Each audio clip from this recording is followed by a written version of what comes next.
Today on Doomed!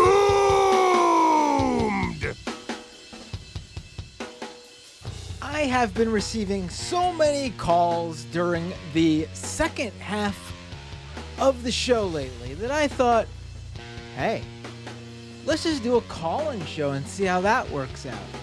That's right. Welcome everyone to Doomed, the Doomed live stream. It is Tuesday, June 21st, 2022.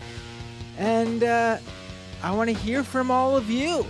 There's some topics, some things I pulled, some stories, some videos, some stuff to talk about. But maybe we won't even get to that. The phone lines are open. Just pick up the... You can't pick up the phone. You have to... Well, I mean, you could technically pick up the phone. Well, first I should put my face on the screen. What am I doing here? Hello, everybody. Welcome.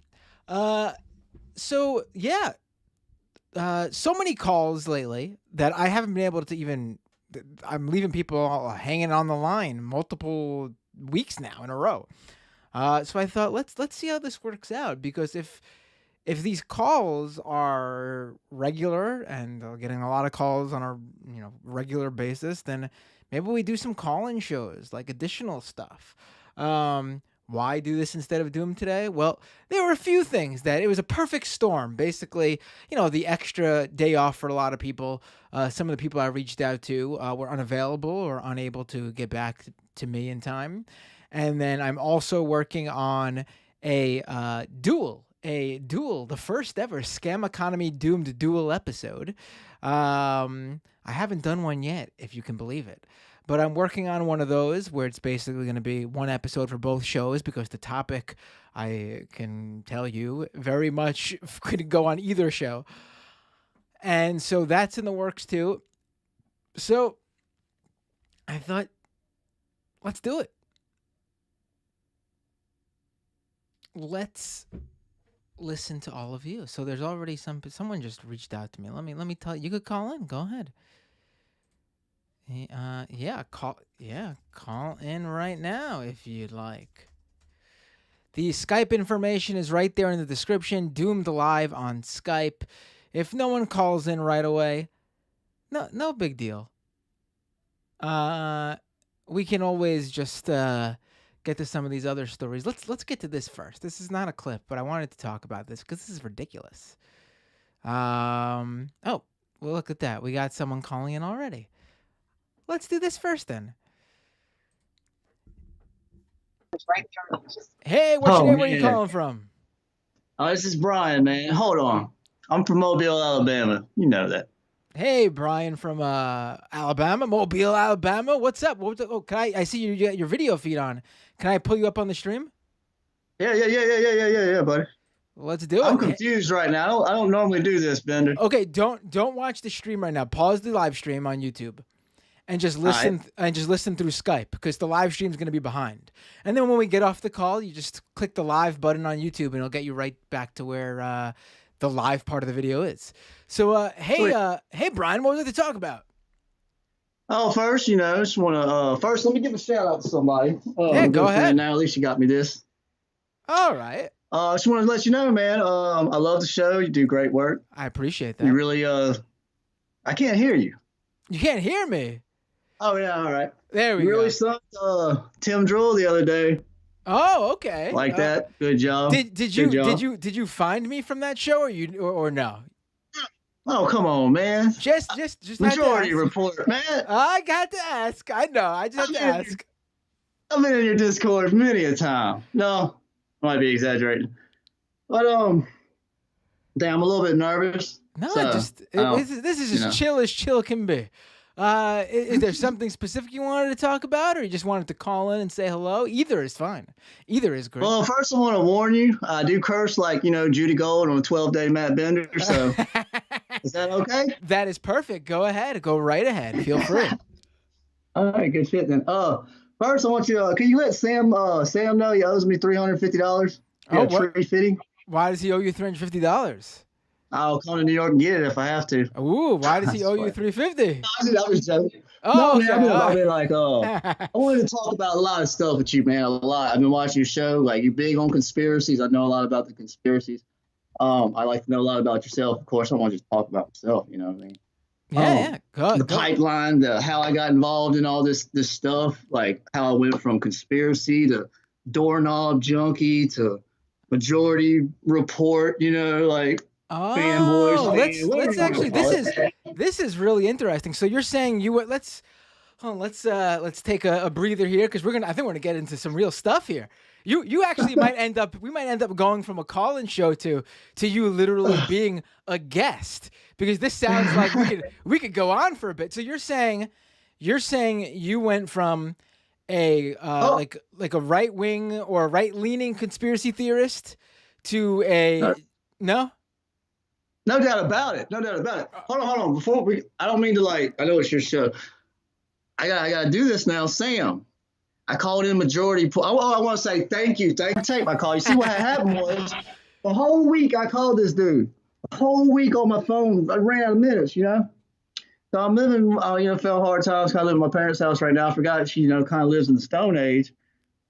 So the next week, I called from the landline trying to get through. I forgot. She didn't even have long distance, man. The bill cost $350. It really was, but I don't really expect him to pay me back the money. It was just. Right. Anyway, thank you for taking the call, but I gotta say the majority report gets from experience gets a lot more calls than me. The trick is that call into the majority report and then DM like on Twitter me or Emma or Matt Leck the day of and say, hey, I'm calling in and this is my area code. And 9 times out of 10, that'll get you to the front of the line. Now, obviously, everyone's going to start doing that, but right now it works. So, well, well, I'll be honest with you, man. That was when I first started watching Majority Report. That was like the first 2 weeks. Well, no, I wouldn't say this when I first started becoming a fan, because I would bounce back and forth from Jimmy Dore for a minute there. But So let's anyway, let's jump into that. Sam and Emma, they got them big brains, man. I'd be so nervous. And even when I was calling them, I was on the phone like shaking. You know what I'm saying? Oh. Well, glad you know what I mean? glad you don't think I'm that smart. Thank you. No. See that? I think me and your personality, we even kind of look crusty, the same a little bit. I'm just joking. No, it's all good. I'm joking. I'm playing with you. I feel more comfortable. And the conspiracy. The first show I watched, I think it was the Nasaro or QAnon. Oh yeah, and I live in the Bible. I live in the Bible Belt, so my whole family, all my friends, everybody I grew up with, they're all QAnon, bro. All of them. So nothing I can say or do. Let me ask you this. Let's get, because I'm really interested in hearing this. So let's get to this. All right. So you say that you were a right wing conspiracy theory. About when? Were you an Alex Jones watcher? What were you into? What were you listening to? What were you watching? What were you reading? Okay. Well, see, I never paid attention to current events, politics, none of that shit. I was a junkie for about 15 years. I was kind of the opposite of what everybody else did. When the pandemic hit, most people would stay at home and they ended up kind of maybe drinking a lot more. I ended up going sober during that time, and I replaced my. This is real, dude. It's real. I've heard Sam talk about. I've heard people call into the Majority Report, and it's real deal, man. I gotta replace that addiction with the conspiracy addiction. I got deep in that shit. There was. Have you ever heard of the Last American Vanguard? Sounds familiar. Jimmy Dore went on his show before. He was a big conspiracy at the time that COVID happened. Oh, so you were into this stuff not too long ago, just a few years ago. Yeah, that's what I'm trying to say, because I never paid attention to none of this, so I didn't even know I was right wing. You know what I'm saying? I didn't understand. I didn't know anything about politics. So you were someone apolitical, weren't really paying attention to politics. Then COVID hits. You're home, online, looking for something to do, and you start looking on YouTube, and you come across these conspiracy theorists and right wingers. It was that Zeitgeist movie that got me. That was the little carrot, and then from there, I started when COVID hit. I started the last American Vanguard, whatever, dude. He was totally with all that misinformation. I started watching David Icke, Jordan Maxwell. I even read those books, all the 9/11 conspiracy, the deep state, all that stuff. And when I was getting into this stuff, I'd be in the Discord and the chat. And it was fun. It was fun, you know. But and you know when you get in that little chat and you're surrounded by people that all like think alike, and they and then so you start just talking. It's like they all just agree with you. It's like your new family, you know. It's right. And I get sucked into that pipeline down that rabbit hole. And so it sounds like you were mostly into like the full bore conspiracy theorists. Like you didn't get into like at least at this point you're not into like the straight up right wingers like like the Ben Shapiro's or Jordan Peterson's or any of those. You're just into the straight up. Were you into Alex Jones yet, or you didn't really get into him? Luckily, yes, I did get into Alex Jones. Luckily, I didn't make it to the Ben Shapiro's and all those Dave Rubin's, not because y'all helped me from that nonsense. Then get into the little Joe Rogan when he had Alex Jones on and he's talking about the aliens and the DMT and all shit. I got big into that at first when I first saw that, and that was around the time at the same time I was into watching the COVID hoax stuff. But it's crazy because the pandemic. I really fell for that pandemic and the deep state Jewish conspiracy. All the other ones I thought was funny, like lizards and human meat being in like McDonald's and shit like that, and satanic shit. But I noticed like when I was viewing those little chats, because I used to paint.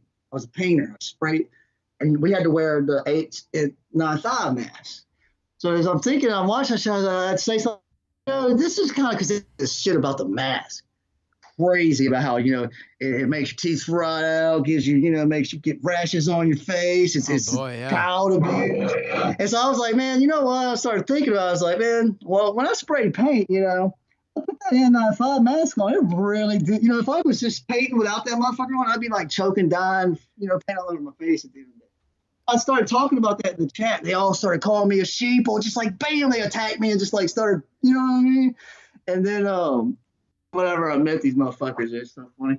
They started sending me the wildest conspiracy videos just from like I don't even know if it's dark web. You don't even know where this shit's coming from. It is so insane. So did you see people? Did you just like come across the stuff yourself searching online, or were there people in your life who were sort of seeding this to you via like Facebook?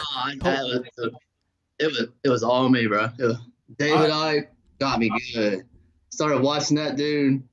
This when I was younger, the alien thing, it always, Egypt, the aliens, the pyramids, that shit was always fascinating to me. Right. So that's how they kind of get you at first with that, and they get you with a little more and more, and before you know it, you're like hating Jewish people. Just because you think that they're trying to then you think you're a martyr, you think you're gonna say, the deep state's trying to take over, you know what I'm saying? Take all your rights. So you don't even realize you're really just becoming a racist piece of shit at that point. You don't know it. I'm sorry, but it's true. I had never even known a Jew, but I'm just sitting there thinking that the Jews are trying to fucking put me in a concentration camp. You know what I'm saying? From watching this asshole. Yeah, this is amazing. I mean, and now I know all kinds of people that are like that. Right. I gotta say, this is obviously what this is obviously what conspiracy theorists believe. But I gotta say, it's amazing to hear from someone just put it out there in a way where you were able to look back and actually just say this about yourself and what you believed. I think that's really interesting. So from the conspiracy theories, you're talking did you get into full on? Did you get into full on QAnon stuff? That's when I started to wake up. I believed in I started even watching Dick Gregory, his conspiracy videos. He's talking about he started talking about that sex, child trafficking, and all that shit. That was a joke with the Coca-Cola. You're supposed to talk about that, man. You ain't jealous? Anyway, I got a whole fridge of those right now. I drink about 10 of them a day. But anyway, I got distracted. No, I was saying, so you said you didn't get too much into QAnon. Yeah. So I started, I knew Trump was a turd, straight up, knew he's a con artist. I did believe that there was, that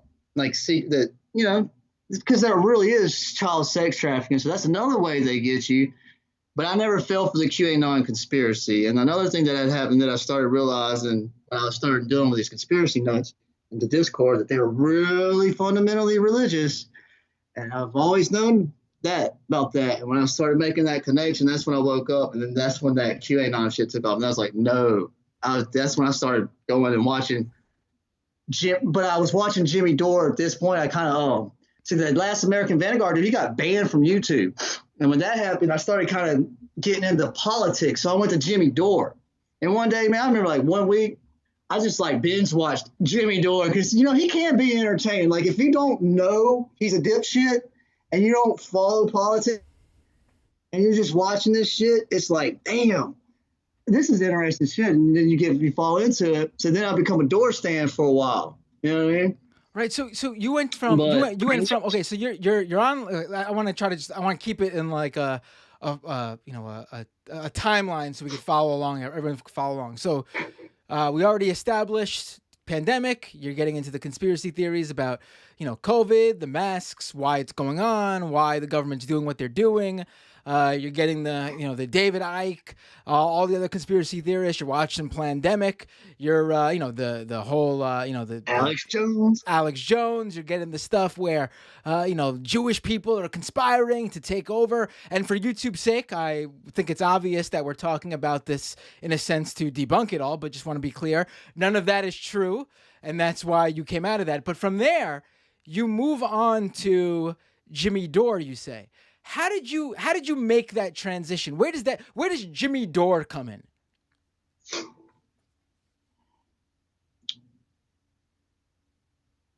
I don't know if he just popped up on my feed, which most likely is it.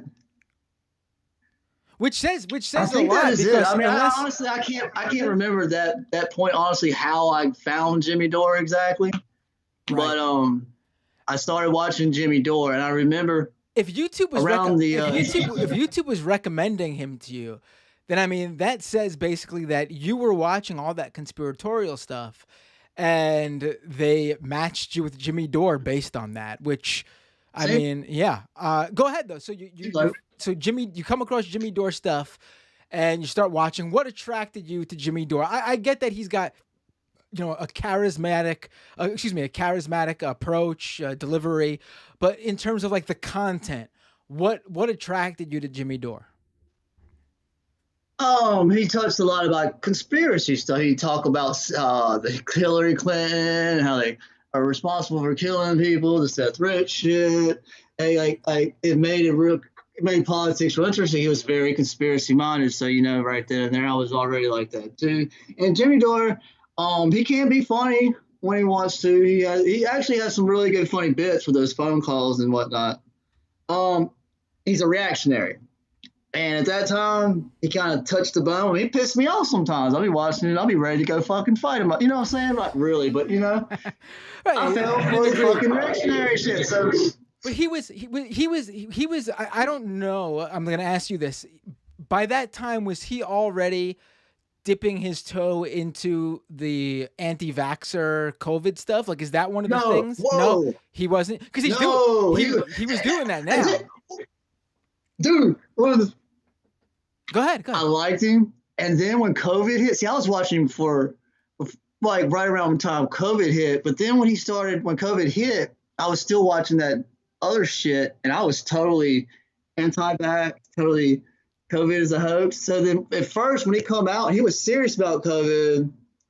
And he was talking about how he had got vaccinated. I would be the guy in the chat like, man, you motherfucking idiot, hoax, you're a COVID idiot, and all that stupid shit. So that turned me off on him. But I remember when the tables have turned. Dude.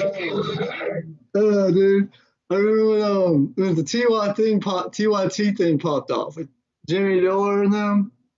That's when dude, my timeline might be skewed, I think that's when I started dipping into Majority Report, because I started watching TYT just to catch, you know what I'm saying? Because I see there's this beef going. Right. And I never watched TYT because I always heard that it was bullshit, it was nonsense, and that was coming from conspiracy people, because conspiracy people are all far right. But at that time, I just still didn't know that, and I still didn't know shit about politics. I was just at that time listening to Jimmy Dore and getting all my information from him. And then I started watching the left. I started watching, Kyle Kalinske, Majority Report, Vosh. I'm a junkie on this shit for real though. I don't work, dude. I'm a junkie on this shit for real. I remember at the beginning, I'd be bouncing back and forth. I think I even made a talk shit in the Majority Report chat at first, like calling y'all idiots and shit. But it didn't take long to me to start realizing. And then eventually I found the Jimmy Dore Sam Cedar debate. And I watched that debate. And it really opened my eyes up. And I started thinking, I watched Sam son that fool. He was wrong about fucking everything. Oh, because looking back, you were able to see. Because that's interesting, because you said how, Hillary, the Jimmy Dore's anti-Hillary stuff is what attracted you to him at first when you first discovered him.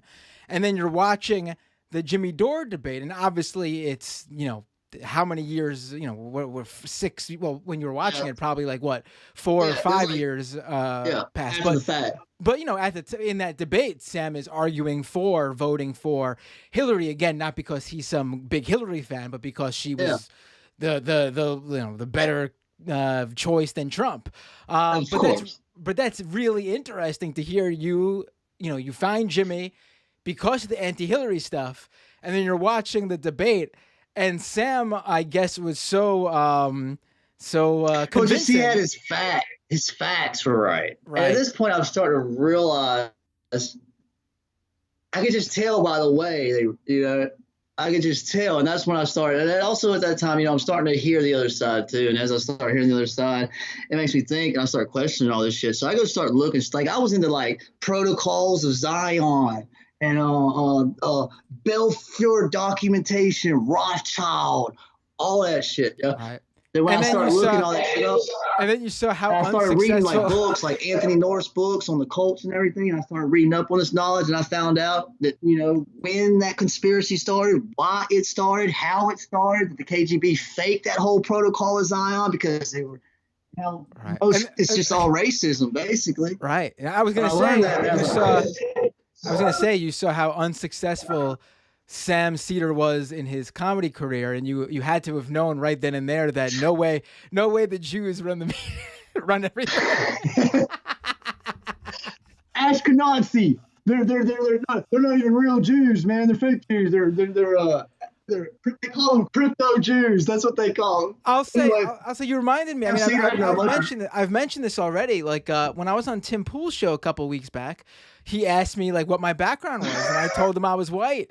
And his chat blew up because they didn't believe me. And then some of them searched my like Twitter history to see if I ever mentioned my ethnicity. And some of them found out that I'm, ethnically Ashkenazi Jew. And some of them tweeted at me like, "You liar, you're not white. How dare you?" And it's like, damn, okay. Excuse me, sorry. They get rabid, dude. They start drooling and shit. But fuck, man. I had something there. I lost my train of thought. Damn it. What were you talking about again? You're basically saying you were deep into, like, even if you didn't realize because you were sort of apolitical and not really in that world for long, you're basically coming out and saying you were deep into like some of like the really anti-Semitic stuff. Again, I'm not saying that means that you were.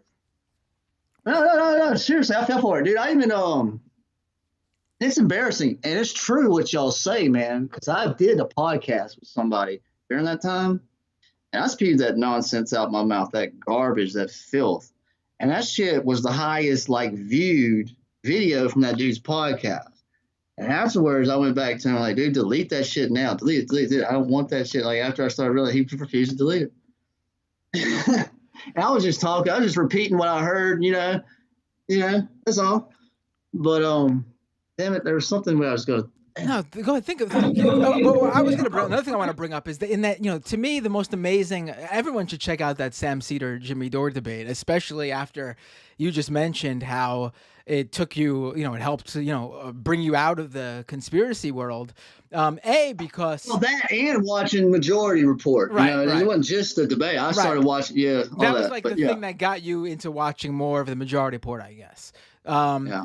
But people should watch the debate because it's the last time Jimmy Dore ever spoke to Sam. Jimmy refuses to acknowledge Sam Cedar's existence. If you wonder why, go check out that debate and it'll tell you everything you need to know. And then number 2, this moment has always stuck out to me, and honestly, it should show you that in this world, you could literally say and do anything, and you can still have a career. Not just a career, you could be even more successful for being so wrong. There's a moment where Sam is going through with Jimmy Dore about the importance of the Supreme Court and why, even if that should be your reason alone for not wanting Donald Trump to win and to vote for, Hillary Clinton, even if you hate her, if you don't like her. And, Jimmy Dore is mocking the idea that Trump would pick one Supreme Court justice. He mocks the idea that Trump would pick 2 Supreme Court justices. And for the totally outlandish scenario where Donald Trump would pick 3 Supreme Court justices, Jimmy Dore put that possibility in the same range of the moon falling into Lake Michigan. Now, spoiler alert for anyone who might have been asleep for the past couple of years, guess how many Supreme Court justices Donald Trump got to pick? I mean, it's amazing. Exactly. He literally said 3. Like, that was to Jimmy Dore, that was the most insane, impossible scenario he could think of. And he said, no way that scenario happens. And that exact scenario happened. I mean, that should be a career ender. That should be right up there with the guy who claimed that Donald Trump was going to sweep 49 states. Tim Pool. But apparently, if you are a conspiratorial commentator, if you're a right-wing commentator, if you're a disaffected former liberal commentator, you can say anything to your audience. Anything. You could bring them in the absolute wrong direction, telling them completely false shit. And not only does it not ruin your career, hell, you just get bigger and bigger. Millions of subscribers, thousands and thousands of paying members. They don't care either. Yeah. It's like the more wrong you are, the more popular you get. Like, for me, when I started realizing all the points, all the facts that they started getting wrong from those I was watching. Let me see, was there any other political besides Jimmy Dore? Not really. He was like the one, man. When I started realizing that, it just turned me off from it. When I started doing my research on the all the different conspiracies, man, I started seeing, like, I always loved the lizard conspiracy though, because that shit's hilarious. And I know, like, it is racist. It's the blood libel and all that shit. But I still think it's funny. I joke about it a lot. So, but I don't know. No, there was a time I found out where that conspiracy stemmed from, man. No, there was a time where a lot of these, like, small bore, not really, I don't want to put the lizard people in small bore because that's sort of been a long running, like, anti-Semitic connected thing. But there were a number of conspiracy theories that were always just, like, sort of accepted as, like, that person's a little bit weird, but it doesn't necessarily say something about their politics. Like, let me throw out one that still is in that realm. Like, one you can still talk about, believe in, and it says nothing about your politics for the most part.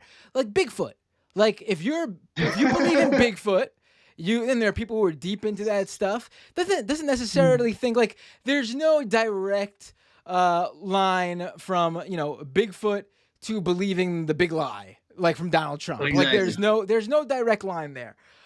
But, as these conspiracy theories sort of took a larger foothold and things like QAnon came out and sort of tried to just bring in all these conspiracy theories under one hood, it sort of became impossible. Like, a lot of these conspiracy theories now include classic sort of like even aliens have been brought into the QAnon banner. That doesn't mean if you believe in aliens, you're a QAnon believer, but a lot of the QAnon That shit gets influencers, deep, though. yeah, a lot of the QAnon influencers. In fact, I mean, I believe in aliens. Like, I don't believe any conspiracy theory about them. I just believe that. I mean, to me, it Yeah. seems more probable that aliens exist than they Yeah, don't. exactly. Because for them to Exactly. not exist, we're saying that in the vast galaxies out there, Yeah. we're the only living thing. I don't buy Yeah. that. You know what I mean? That's that big ego. Yeah. But in terms of like aliens having come here or living here currently, like I don't believe that. But Yeah. that taking human form and beginning politics and shit. but like that stuff has been brought into like the QAnon realm.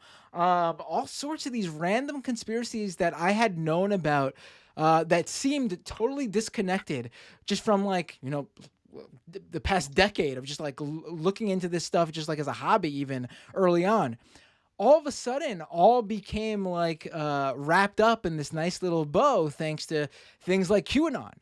That's really interesting that you sort of missed that, and good for you that you sort of got out before that hit. Because I think, but you had said actually that here, and obviously this isn't just a QAnon thing, but it's obviously like one of the bases of QAnon. You said you had seen though when you were in the conspiracy stuff. You had seen some of those conspiracy theories about like child sex trafficking and things like that. Well, Yes, that how is that without QAnon? How is that being presented to you? Like, are you talking like the Wayfair like conspiracy theories, like that stuff? I just remember hearing that they were like putting kids in shipping containers and shipping them to America, and how they organs, killing people to sell their organs to China. I was getting a lot of that shit from like Dick Gregory, man, from those videos. But and then when Epstein happened, I still believe like Bill Clinton was on that damn plane. I'm sure there are some Democrats that are in, you know what I'm saying? But as far as like a global Luciferian, right, like, eating children. At that point, I had the light bulb went off that when I was really started to study, I started reading other books on cults and shit, and how what they do in a cult is they will tell you everything you've ever been told is a lie, and then it says the earth ain't round, it's flat, because they're trying to hide the creator and all that shit. And I never got into flat earth. I almost did for a minute, though, from one of those conspiracy lunatics. They start sending me those videos, and I watch them because they're interesting. But I never, I'm gonna have I meant to have her on a while ago, but so many people were booking her because she had a book come out on flat Earth conspiracy. Kelly Weil, she's been on the show a number of times before. But I'm gonna have her on. Definitely catch the one. You might be really interested in that one. She basically went to a flat Earth convention and got so wrapped up into that world that she wrote a whole book about the whole history of it and how it sort of went from like sort of like you said, like from your background, like sort of like this apolitical conspiracy theory, but as all conspiracy theories ended up going, it quickly became a strictly straight up like right-wing conspiracy theory. Yeah. I didn't even know it, man. That's totally right wing. This has been fantastic conversation, man. This is really fascinating. So you, thanks. I've been wanting to call in and talk to you for a minute, but I just didn't have the cashews for Emma. But I just didn't have. But anyway, go on. No, I was gonna say you should definitely call into the majority port. I'll let me know when you do, and I'll look out for your area code. So you got into the majority port from that, and then basically from there you just found all these other shows. That's great. Yeah. Do you think that now has that have you shared the stuff with other people who you had met that were conspiracy theorists? Did you use any of that? I was going to touch on that. Well, the thing is, around that time, I told you I was real big into drugs and shit. So when the thing hit, I cut all my friends out because that's all they did. So I had to drop. So I started just making friends online. And really all the people that I knew online were all conspiracy nuts. But like I have old friends on like my Facebook, and they would all be sharing nothing but QAnon all day, and like people I knew and grew up with, and they're just talking about all this stuff. At this point, I've moved on from that. So when I go back and I try to convert them, I'm a sheeple. You know what I mean? I'm a sheeple. Oh, you don't know. There's a video of Hillary Clinton having sex with a baby, and she's wearing the baby's skin as a mask, and all this psychotic shit, dude. When a person is that far down with their alternative facts and their fake videos, there's no reaching them. And then if you marry that shit to religion, because that's what QAnon has done, it's all evangelical, it's all Christians. So once that shit gets married to religion, they will never turn their back on their God. And if they marry this conspiracy to their God, then there's nothing you can say. There's not a fact in the world. They'll just turn a blind eye and say that's fake. Because that's what cults do when they rope you in. And that's how I got roped in. They told me everything you've ever been taught is fake. The Constitution, the year it came out, all this, that. So you start, for a minute there, oh, everything's fucking a lie, you know. Right. That's what happened. All right. Definitely call in again, Brian. This was really fantastic. Thanks a lot for sharing your story and how you came in through this stuff. This was a great call. Thanks for tuning in. Feel free to call in anytime. And if you let me know when you want to call into the majority port, I'll be on the lookout for your area code. All right, buddy. Thanks for having me, dude. Have a great night. You too. Oh man, that was fantastic. That was really interesting. Hey, what's your name? Where are you calling from? Oh, hi. This is me. I guess it's Tokyo Hans. Hey, Tokyo also known as Osaka James. Can I pull your video up on the feed? Oh yeah, go ahead. All right. What time is it right now in Tokyo? It is 10:47 a.m. So you're being that I didn't have the interview and I'm not going yet. We'll see on one of my 5-hour benders. It's not quite lunchtime like the last time you called in. Not quite, but I am planning some sushi for lunch, which is nice. Oh man, I'm jealous right now. But go ahead. What would you like to talk about, my friend? I know it's more of a scam economy thing, but is that okay? Yeah, sure, of course. But first, I got something in the mail today. It was like pretty cool. I know I got this like crypto coin it says Cam Coin on it, but it says like it has the S crossed out in the front of it. Oh boy! And like instead of packing peanuts, it was all like cigarette butts and like empty Bud Light cans, which was kind of like annoying for my wife. It kind of stunk up the house. And I got this really nice letter too. It says, "Dear Hokkaido George, my appreciation for your contribution to the mine. Please accept this Cam coin and thanks. If you produce any more assets, feel free to send them over. Regards, Camaro." I don't know, Incorporated. The spelling got all weird at the end. Well, now I'm assuming that a certain someone's gonna need to call in and Definitely validate whether that's the real deal or if you might have got scammed. More than possible. But anyway, I would say that S in the front might be a strong. It could be a sign right there, but it's got a little red like ink crossed out, so I don't know. It could be legit, but I'm not sure. So. Go ahead. So what else did you want to talk about? Actually, it was I forgot about a month ago or 2 months ago or so when you had the show of like all the people who are getting scammed through dating apps and everything, through people trying to get them into crypto and everything.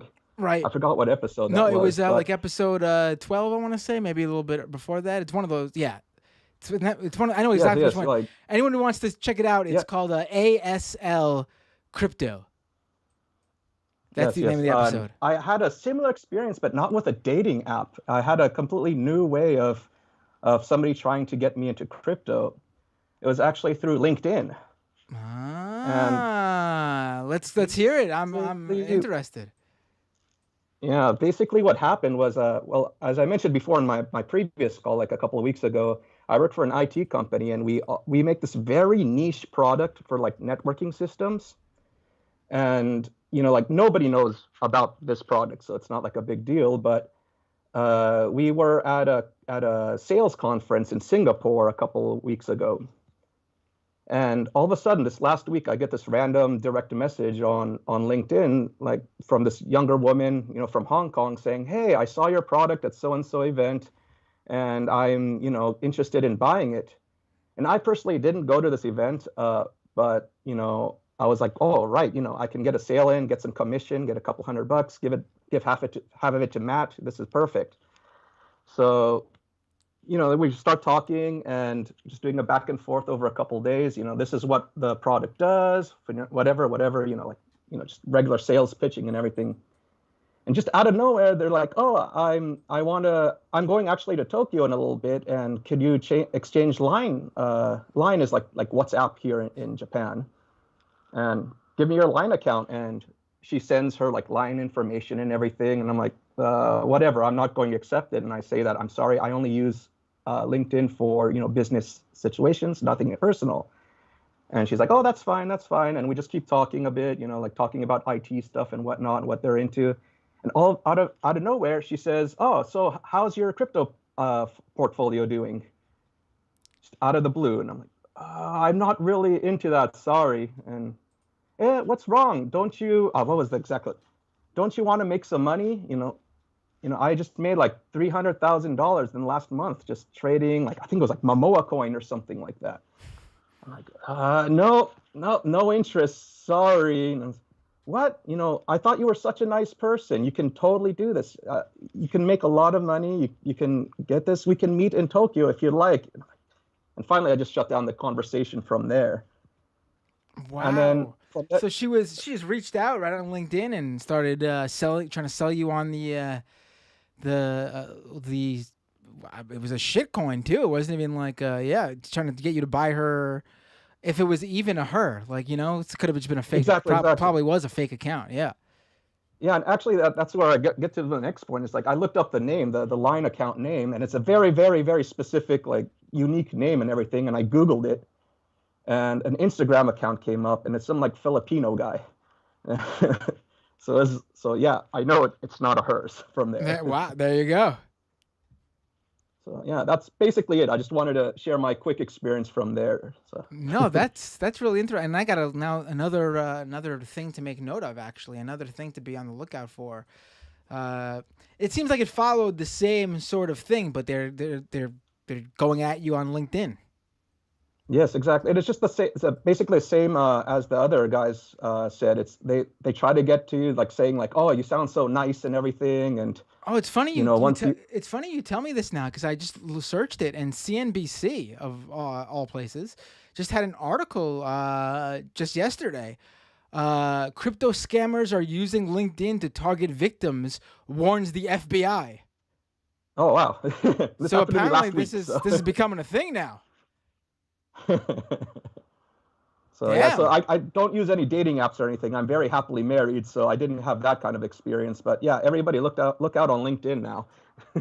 Yeah, I mean, I don't know how much of my audience is on LinkedIn. If honestly, the first person I think of when I hear LinkedIn, and I don't know if everybody knows this, but the first person I think of when I hear LinkedIn is Michael Brooks. True story. Back when I worked at Majority Port full time and was a producer of Michael and spent all those years next to each other, day in, day out, the dude was a hardcore LinkedIn user, constantly networking.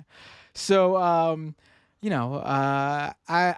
wish I could. I wish I'd be able to warn him about the LinkedIn crypto scams. But yeah, that's what I think of when I hear LinkedIn. Man, all right, I have to look into the LinkedIn stuff because that's crazy. Definitely. Thanks a lot. And that's all for me. I just wanted to give a quick call, and I don't want to take up your time. Let a lot of other people make their calls in and everything.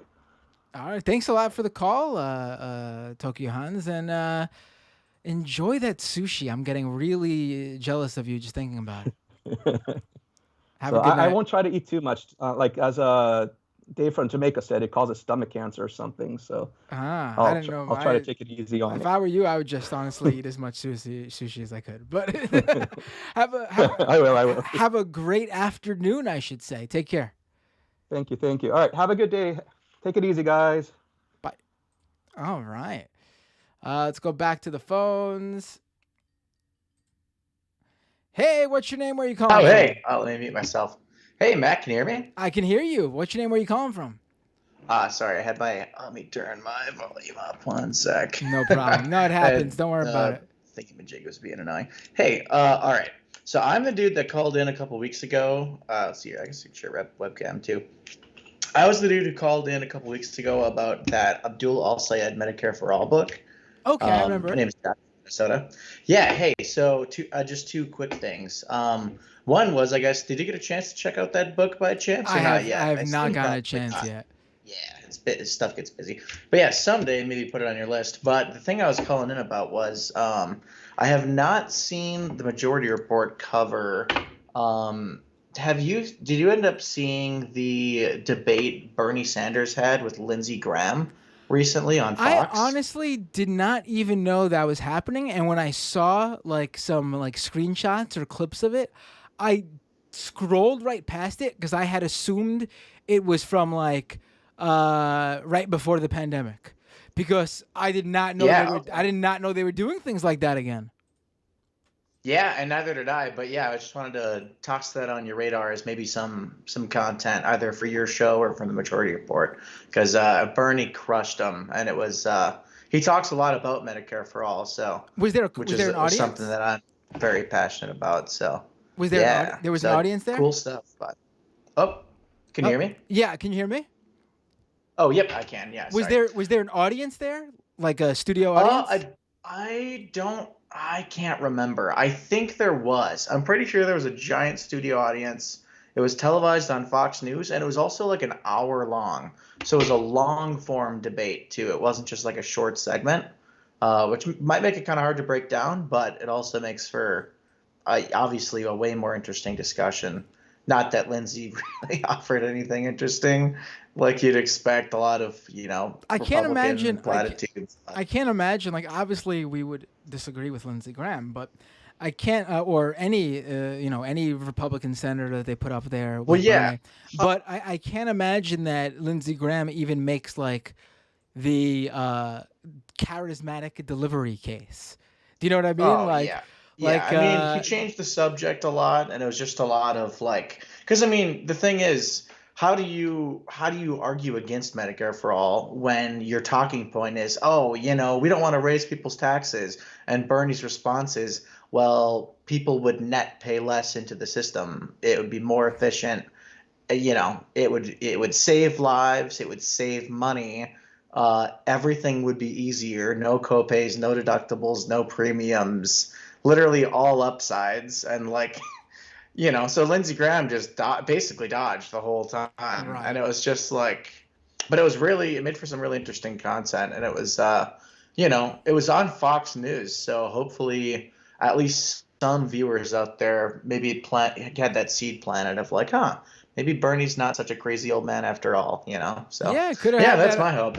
I think it probably could have had that effect, with I mean, we just heard from someone who came across the Jimmy Dore Sam Cedar debate, and I wanna no shade to Sam, but I gotta assume that Bernie Sanders has got to be just as good of a of a talker and convincer.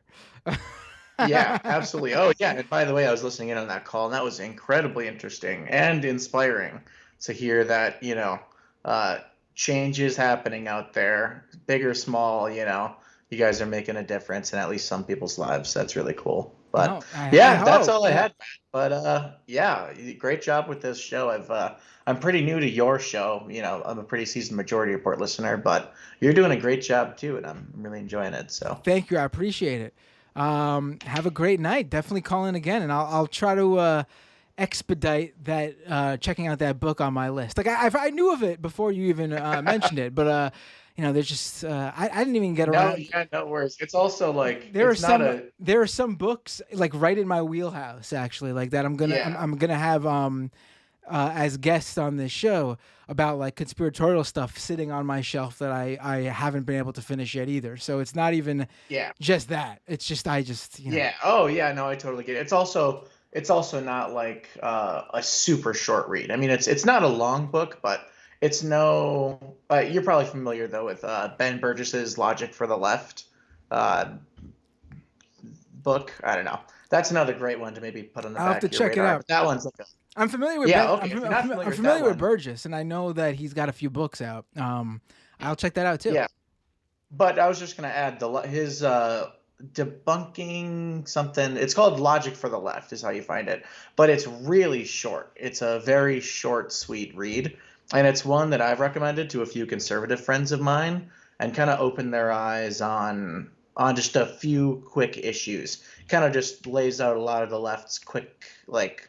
It has just a lot of quick, easy talking points in it, like like for example, I just thought of the book the other day. I was having a discussion with a very conservative uncle of mine who was talking about he's not like anti-trans or anything, but he's very much bought into the conservative rhetoric on just how quote unquote ridiculous it all seems. Is at least how they play it off.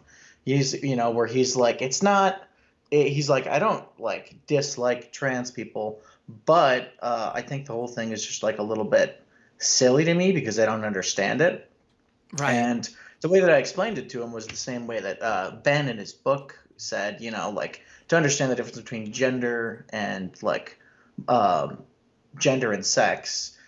One really sweet example he cites is that like for like a father and a son, like we as a society understand that there's a huge difference between the expression like, hey, this is my father, Jeff, when you're out at dinner, or like, hey, the tests came back and it turns out you're the father. Like that same word in those both instances have like two very different meanings. So like little like logic nuggets like that, he sprinkles all over the book that are really like useful at letting you approach issues in maybe a little more of a logical way. Yeah. Well, but yeah, debunking something. It's Logic for the Left, Ben Burgess. Yeah, just check that one out at some point too. But it's a much shorter read than the Abdul Al-Sayed Medicare for All book. So maybe put that on your list first if you don't have a lot of time.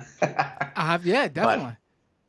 But yeah, good stuff. Yeah, have a nice night, Matt. I'm gonna hop off and I'll keep listening. So take care. Have a great night. I really appreciate the call. Yeah, you too, Matt. See ya. That was interesting about. I'll have to check out that Burgess book now that he mentioned that he used some of that stuff in that book to make that case with his. I think he said his uncle, right? Yeah, that's interesting. Wow. Oh, by the way, Patreon.com/MattBinder. If you could support this show, we're just a few patrons away from 350. That'd be great if we could hit that today, but. If you can. Hey, what's your name? Where are you calling from? Oh, by the way, super chat too. I'll read the super chats. I forgot to mention that. And also twitch.tv/MattBinder. If you have an Amazon Prime account, connect your Amazon Prime account to your Twitch account and you get a free Twitch Prime subscription. Maybe you could give it to me if you'd like. Also, a bunch of Twitch Prime subscriptions lapsed. So if you think you are subscribed to me on Twitch via Twitch Prime, double check to make sure your renewal didn't come up because you have to manually do those. And now back to the phones. Hey, what's your name? Where are you calling from? Hey, it's David from Charleston. I called last week sometime, I think. Hey, David, what would you like to talk about? I want to pick a bone with you, sir. Oh boy, let's do it. I will not have you disparage Sasquatch in my presence. He is real. So is the Chupacabra. They are both on the lam. They're just hiding from the feds, man. That's all it is. They're real. I would certainly be open to believing that the one and only Bigfoot is real. Listen, all crypto zoo animals are real. Okay, if cryptocurrency can be a real currency, those crypto zoo animals can be real. I want to believe. No, I think it was Brandon that said in one of the episodes, the Majority Report, where you guys were on, is that like, or either is that or is it, I think it was a show, the Discord, where he was like, everybody believes some conspiracy. Like it doesn't matter who you are. Like, you know, even if you're like, oh, flat Earth's not real, like, which it's not. It's a ridiculous, you know, stupid thing. But like, it, you know, you believe at least one of them, you know. And I found with the that caller that you had earlier, the one dude that was a Jimmy Dore fan and like switched over, super interesting. Like that was awesome because I kind of went through like the same kind of journey that he went through. I was originally a Jimmy Dore fan. Ah, And were you into? But you know, I think it depends. I guess where, you know, when you became a Dore fan, because the previous caller, and you're gonna tell me if you'd like, of course, but the previous caller, you know, he first got into the conspiratorial world and then became a Jimmy Dore fan. But I feel like if you were an early enough Jimmy Dore fan, you know, you could have legitimately got into Jimmy Dore when he was at least still espousing left-wing politics. well, I got into Jimmy Dore when he was on TYT. Yeah, exactly. So, you know, this is a much Like- different. You're coming at Jimmy Dore from a much different direction than that previous caller, Brian. Oh yeah, like it was way different. Like I was very anti-establishment.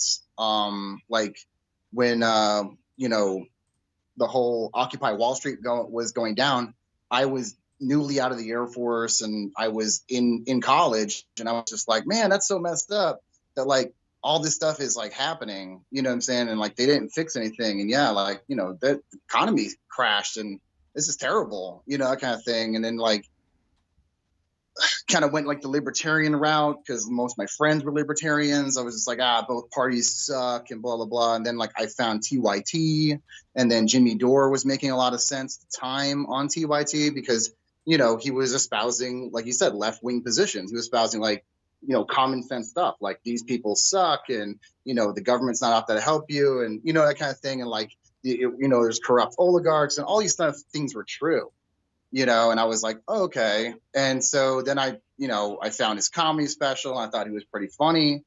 And then like, it was weird, like 2016, I liked him more.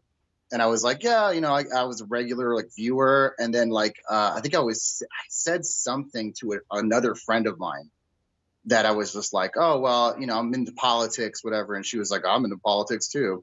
And so basically I told her who I watched. I was like, well, I watched Jimmy Dore and I watched the Michael Brooks show, which was so weird because I watched Michael Brooks before I watched Majority Report. I didn't know he was on Majority Report. Like I thought he had his own show. And I was like, oh, okay. And then she told me like to watch Sam Cedar and to watch Majority Report. And I was like, okay, like is this guy some kind of lib or something like that? Which if I can go back in time and kick myself in the throat for like talking down to her, I would definitely do it. Because she was way righter about, or she was way more correct about like Sam Cedar knowing what's up. Because I just started watching like Majority Report, and I was watching Jimmy Dore, and I was watching Michael Brooks, and I was kind of bounced between all three of them. And then at some point, like Jimmy kind of went off the deep end, but I started noticing like a thing where it's like he was always mad about everything, but never espoused any solutions. You know what I mean? Right. Yeah. Well, that's his whole thing, to just start yelling about things, get really, carried away with his anger and yelling about stuff and not really discussing what would you do about it. I mean, look at the whole, I hate to bring it up, but I think the most obvious example, the most in-your-face example is force the vote. I mean, he wanted people to just yell at the squad and AOC and get mad at them. And when they didn't, they got mad at them for not, they got mad at them for not getting mad at them. Oh yeah, it was that was so freaking stupid. And I was just like, what in the, like, okay, what are they supposed to do? Like, okay, they force the vote and the vote fails. Now what? Like you have forced this issue, and then it was like this weird circular logic where like, well, we forced the vote. It's like, okay, then now what? Well, we forced the vote. Okay, like, is that all we want to do? Is just like take a vote we know it's gonna fail, And then like I was just like, there was just no solutions there, and I was just like, okay. And then because like I think it was somebody that I was also watching at the same time that I started watching their show, and I was watching the Kyle Kalinske show, and he had a segment on one of his shows that was like, if you want to know if somebody is serious about a particular issue, they're going to say something stinks, and then they're going to say what they think they should do about it. Like that's our fundamental disagreement with like the populist, big air quotes, populist right? Like they identify a problem. Like, yeah, things are bad. There's a lot of inequality.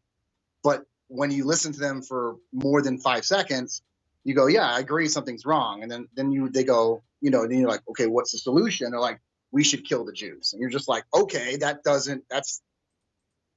not going to solve our problem at all. That kind of thing. Like there's solutions that are terrible, with the right wing, like the populist right wing that identifies the problems. Like they just fundamentally they arrive at a different conclusion that makes no sense. And you're just like, but they're adept at identifying problems, and they rope people in like that, Right. Yeah. And it's just like, it's insane because like I've run into that problem with my friends where like they're with me on there being a problem, but their solution is like, it's either nonsense that does not going to work, right? Like the whole force to vote thing. Like it's either something stupid like that, or it's some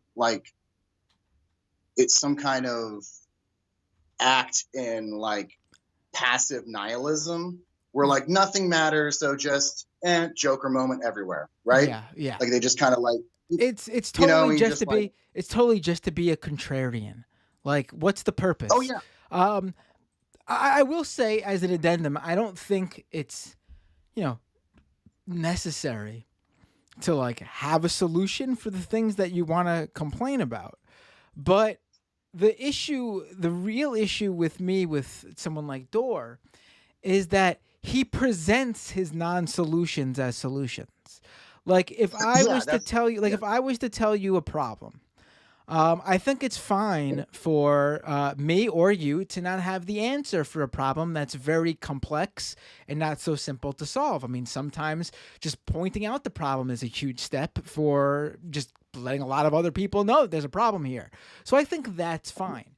But Jimmy Dore then goes ahead and presents his anger as the solution. Like, look at Force to Vote, for example. He goes back and forth on this all the time, too. And his listeners, his fans go back and forth on this too, which is, because he does. Forced to Vote was supposedly just to get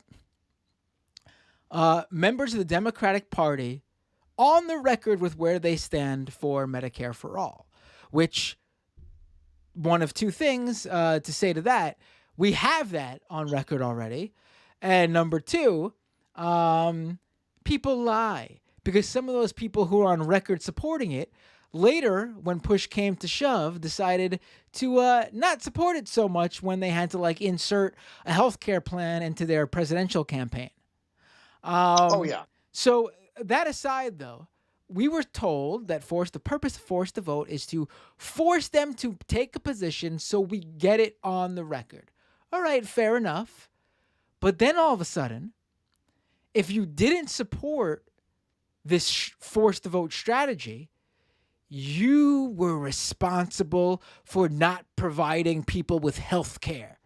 Again, we were told that this would not directly lead to Medicare for all, which, by the way, it would never. That's not, we're not there yet. We were told the whole strategy that they knew about, though, was just to get people on the record. But then all of a sudden, you're against the strategy and you're stopping people from getting medical care or something like that.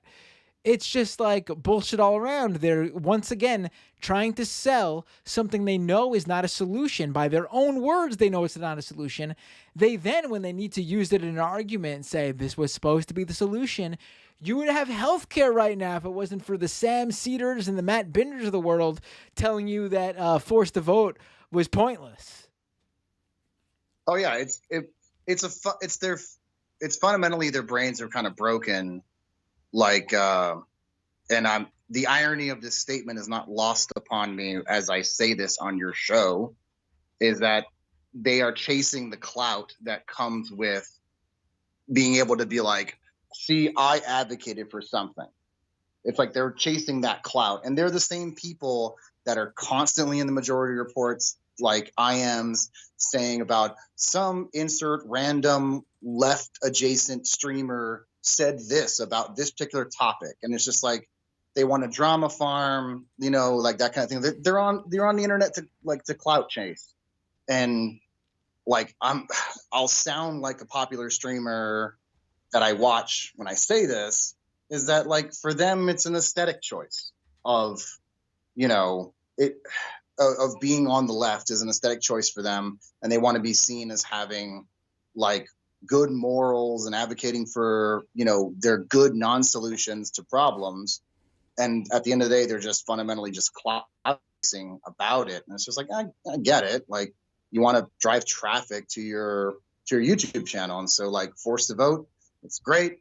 It sounds really catchy. It can be hashtagged. You can tweet it at the people you don't like, that you've, you know, applied so much psychic energy to, and have a weird pseudo-sexual, you know, fixation with. And she happens to be a woman, and she's the most she's the most popular representative on the planet. I mean, in our country, or at least the most notorious. It's like, okay, now you have something you can tweet at her. Whatever that does, sure. And it's like, okay. And like you said, it's like, okay, put them on the record. Okay, we know where they stand on it. And then what? Like, I get, you know, it's one of those things. Also, if they know it's going to fail, you're not getting a legitimate list of who is actually for it. You're just not. Yeah.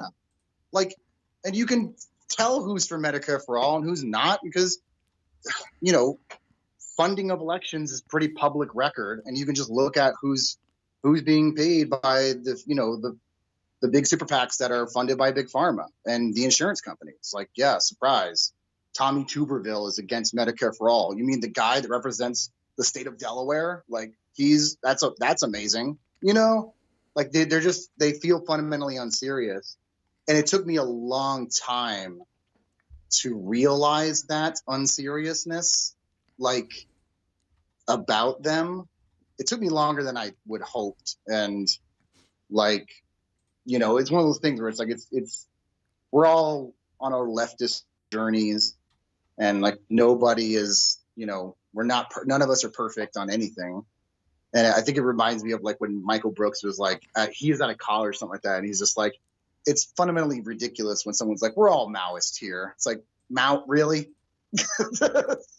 You know, like, he's like, really, you're going to identify with a Chinese peasant from 1915, like, with your socialist ideas? Like, what does that even mean? Like, this is you know, like, it's like one of those things like, do you even know what those words mean? And, you know, guilty as charged for a long time, you know, on my leftist journey. It's just like, hey man, you know, I'd be like, oh, you know, I'm a communist. And it's just like, I don't even know what that meant, you know, politically. It was just like, what was I even talking about? It's crazy. But quick question before I go. Sure. Did you see the TNA Slammiversary or yeah, I think it was TNA Slammiversary? Impact. I have not. I saw some clips. It looked like it was good. You know, I'm shocked. I'm shocked they're still going strong. Honestly, I don't know if going strong is the right terminology, but I'm surprised they're still going. Yeah, like, They were. It was pretty good. Like they did the whole like reverse. Their first match of the night, I think, was like the reverse battle royale that Shark Boy won. Oh, Shark it was Boy like- was there. Yeah, he was there. Wow, They he's basically still recreated around. Wow. Yeah, the original like reverse battle royale. I was like I was watching with a friend of mine on Discord, and he was like, "Yeah," I was like, "Why did they do this?" He's like, "I was like, this was really bad." He's like, "Well, it was the worst battle royale match ever," and so they recreated it. I was like, "Really?" And he's like, "Yeah." He's like, "They did it because it's a part of their history," and I'm like, "Okay." And I was waiting all night for Scott Steiner to show up, and he never did. I think he's probably old enough where he might not be able to do it. I mean, some of the guys did, like AJ Styles did a video like message. Right, which was shocking because he's with the WWE. They let him do it. It also shows you, I think. It also shows you, I think, where WWE views Impact. If they thought they were a threat, they wouldn't have let him do that. But like, don't you think it's like maybe like a function of like Vince McMahon stepping away? No, not at all. They don't view they don't in charge now. They don't view Impact as a threat at all. He's still in charge. They don't view Impact as a threat at all. That's why they let him do it. It was more so the company showing AJ Styles how much they value him. We really appreciate you and what you do here. We'll let you do this because we know how much it means to you, more so than them giving two shits about Impact. However, if it was like if AJ Styles had that relationship with AEW, they would have never let him do that because they view AEW as a threat. I mean, well, they're a real threat to their company. Yeah, so I would say so. I don't know about in the same. I don't know about a threat quite yet, but they're definitely the one who's given them a real run for their money if there's going to be someone. Yeah. Like the guy that bankrolls AEW has enough spite filled in his heart to hate Vince McMahon that I think he'll set fire to all of his businesses before he lets AEW fail. Yeah. Like I think it's a more spite driven thing, but hopefully there's a good leftist wrestler in AEW and WWE. Hopefully there's a number of guys who are fairly. I know. I mean, you got Daniel Bryan, CM Punk, the New Day guys. Who else? I'm trying to think. There's quite a few now, actually. I mean, again, there's still there's actually a lot less. Like I don't know if you saw, but when like Kane said something, Glenn Jacobs, the mayor of Knoxville County, Tennessee. From his mayoral account, tweeted how we should not let Uvalde, something to the effect of we should not let Uvalde affect the rights of gun owners or something like that. And you had people like Mick Foley and X-Pac, Sean Waltman, reply to him and call him out saying what the hell happened to you, man? What is this bullshit? I knew Mick Foley was fairly progressive, but I didn't know X-Pac was. So that's pretty sweet. Oh yeah, that was a pretty big surprise. But hopefully somebody from what's that union for performers? Oh, SAG. Yeah, well, no, it's not the SAC or the Screen Actors Guild, and there's another one that's it unionizes all the production crews and stuff like that. I can't remember what they're called. They went on strike, I think, last year sometime.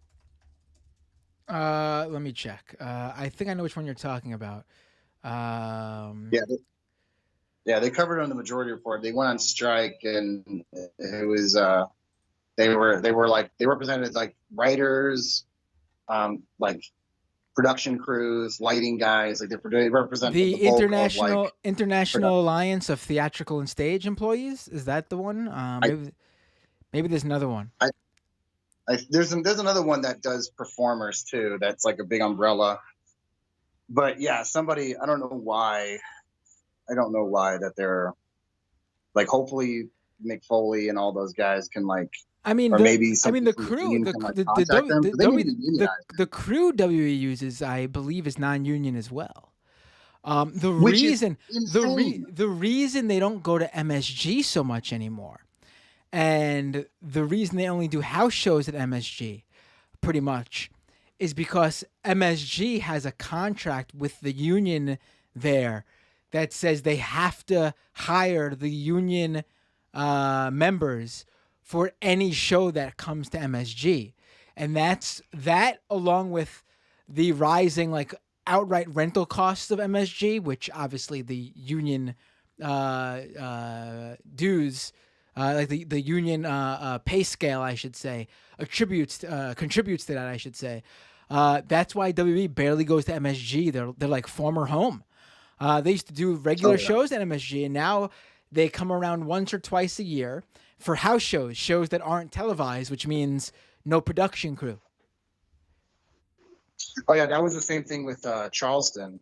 They came to the North Charleston Coliseum, and the same thing with like Charleston County. If you're a performance like show or something like that, you have to use the stagehands union that's here. Like they're one of the very few unions that are in South Carolina, and like you said, lo and behold, they did a non-taped episode of Raw. You know, non-televised episode. Like they don't have to use union. So it was just like, oh, this is great, I guess. Yeah. It's just disappointing. God, I'm wishing hope springs eternal with because it's like I like wrestling, I like watching it, but it's like knowing that these guys are just, you know, crazy exploited and their contracts are just insane. Like they have these like weird 360 deals where they get their names taken from them unless you're using your real name. Not even sometimes. John Cena when he was interviewed by Howard Stern, I don't know how long ago, but he basically said like he signed his name away to WWE, like they get a percentage of everything he does, and Howard Stern was like, "Oh, so John Cena is not your real name?" And he goes, "No, it is." And Howard Stern was like, "What?" And he was like, WWE owns the intellectual property for John Cena. I signed that to them. And he basically said, and I knew this because this happened with The Rock. People might not know, but the reason I believe The Rock stopped using the name The Rock for that period of time when he was just going by Dwayne Johnson was because he stopped working with WWE in order to stop giving them a percentage. WWE takes a percentage of everything these guys do, including these Hollywood deals. Every movie John Cena does, WWE takes a percentage of what he gets. And then they get to slap their WWE productions on. A lot of times they get to put slap it on the movie. Yeah. It's just like they didn't do anything. You know, they didn't put any money for that stuff. They didn't do anything like.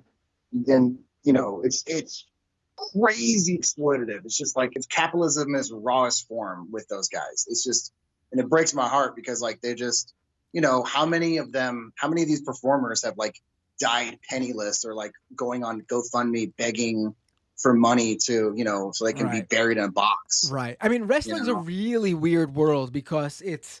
I mean, obviously, number one, it's not a sport; it's live entertainment.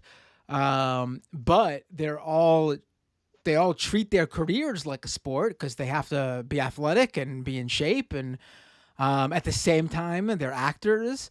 If you're in the WWE or AEW or any of the televised companies like Impact, I believe the major MLW.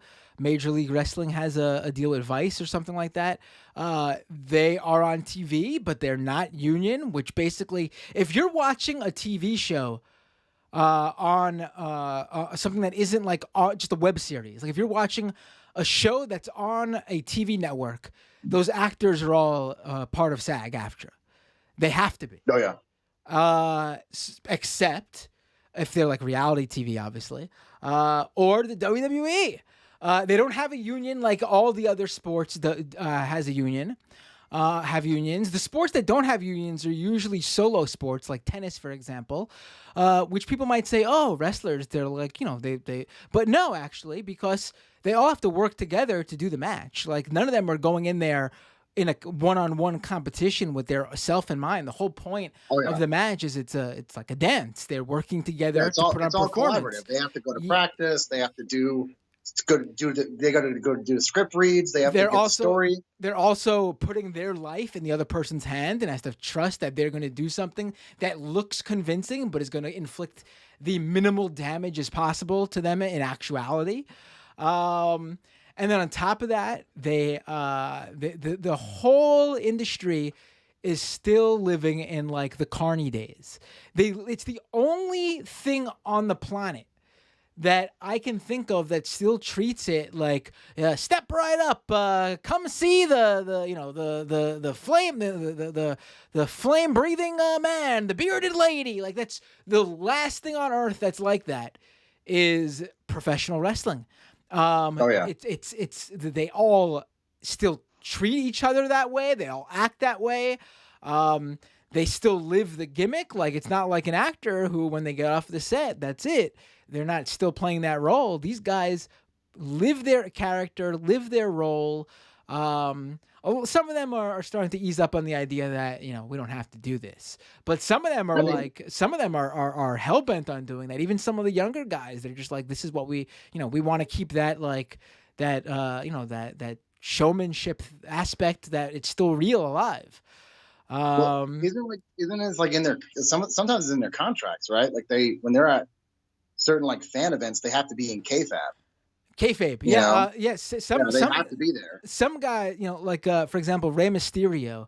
This might also be a little bit more cultural wise though, because in Mexico, professional wrestling is treated like a religion almost. Like if you're a masked wrestler in Mexico, if you're a masked luchador, it's like your mask is like a sacred thing.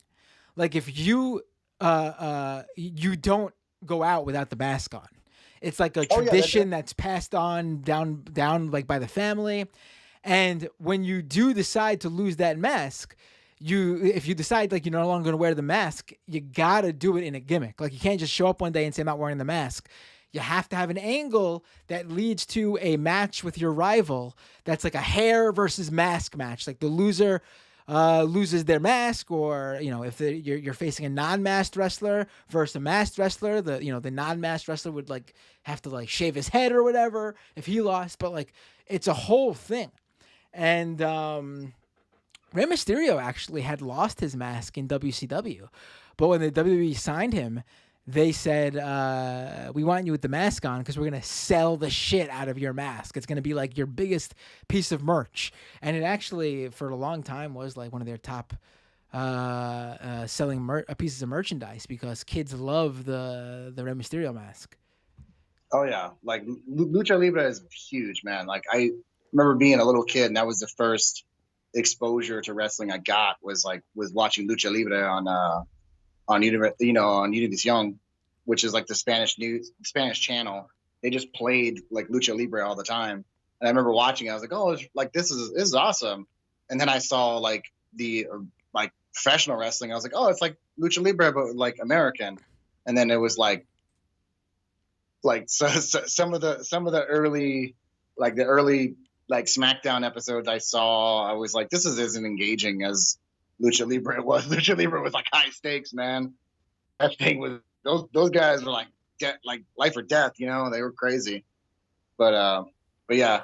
Anyways, I'll let you go. I've taken up enough of your time. Oh no, it was a great call, and I always love when someone brings up pro wrestling, because it gives me some time to just mark out.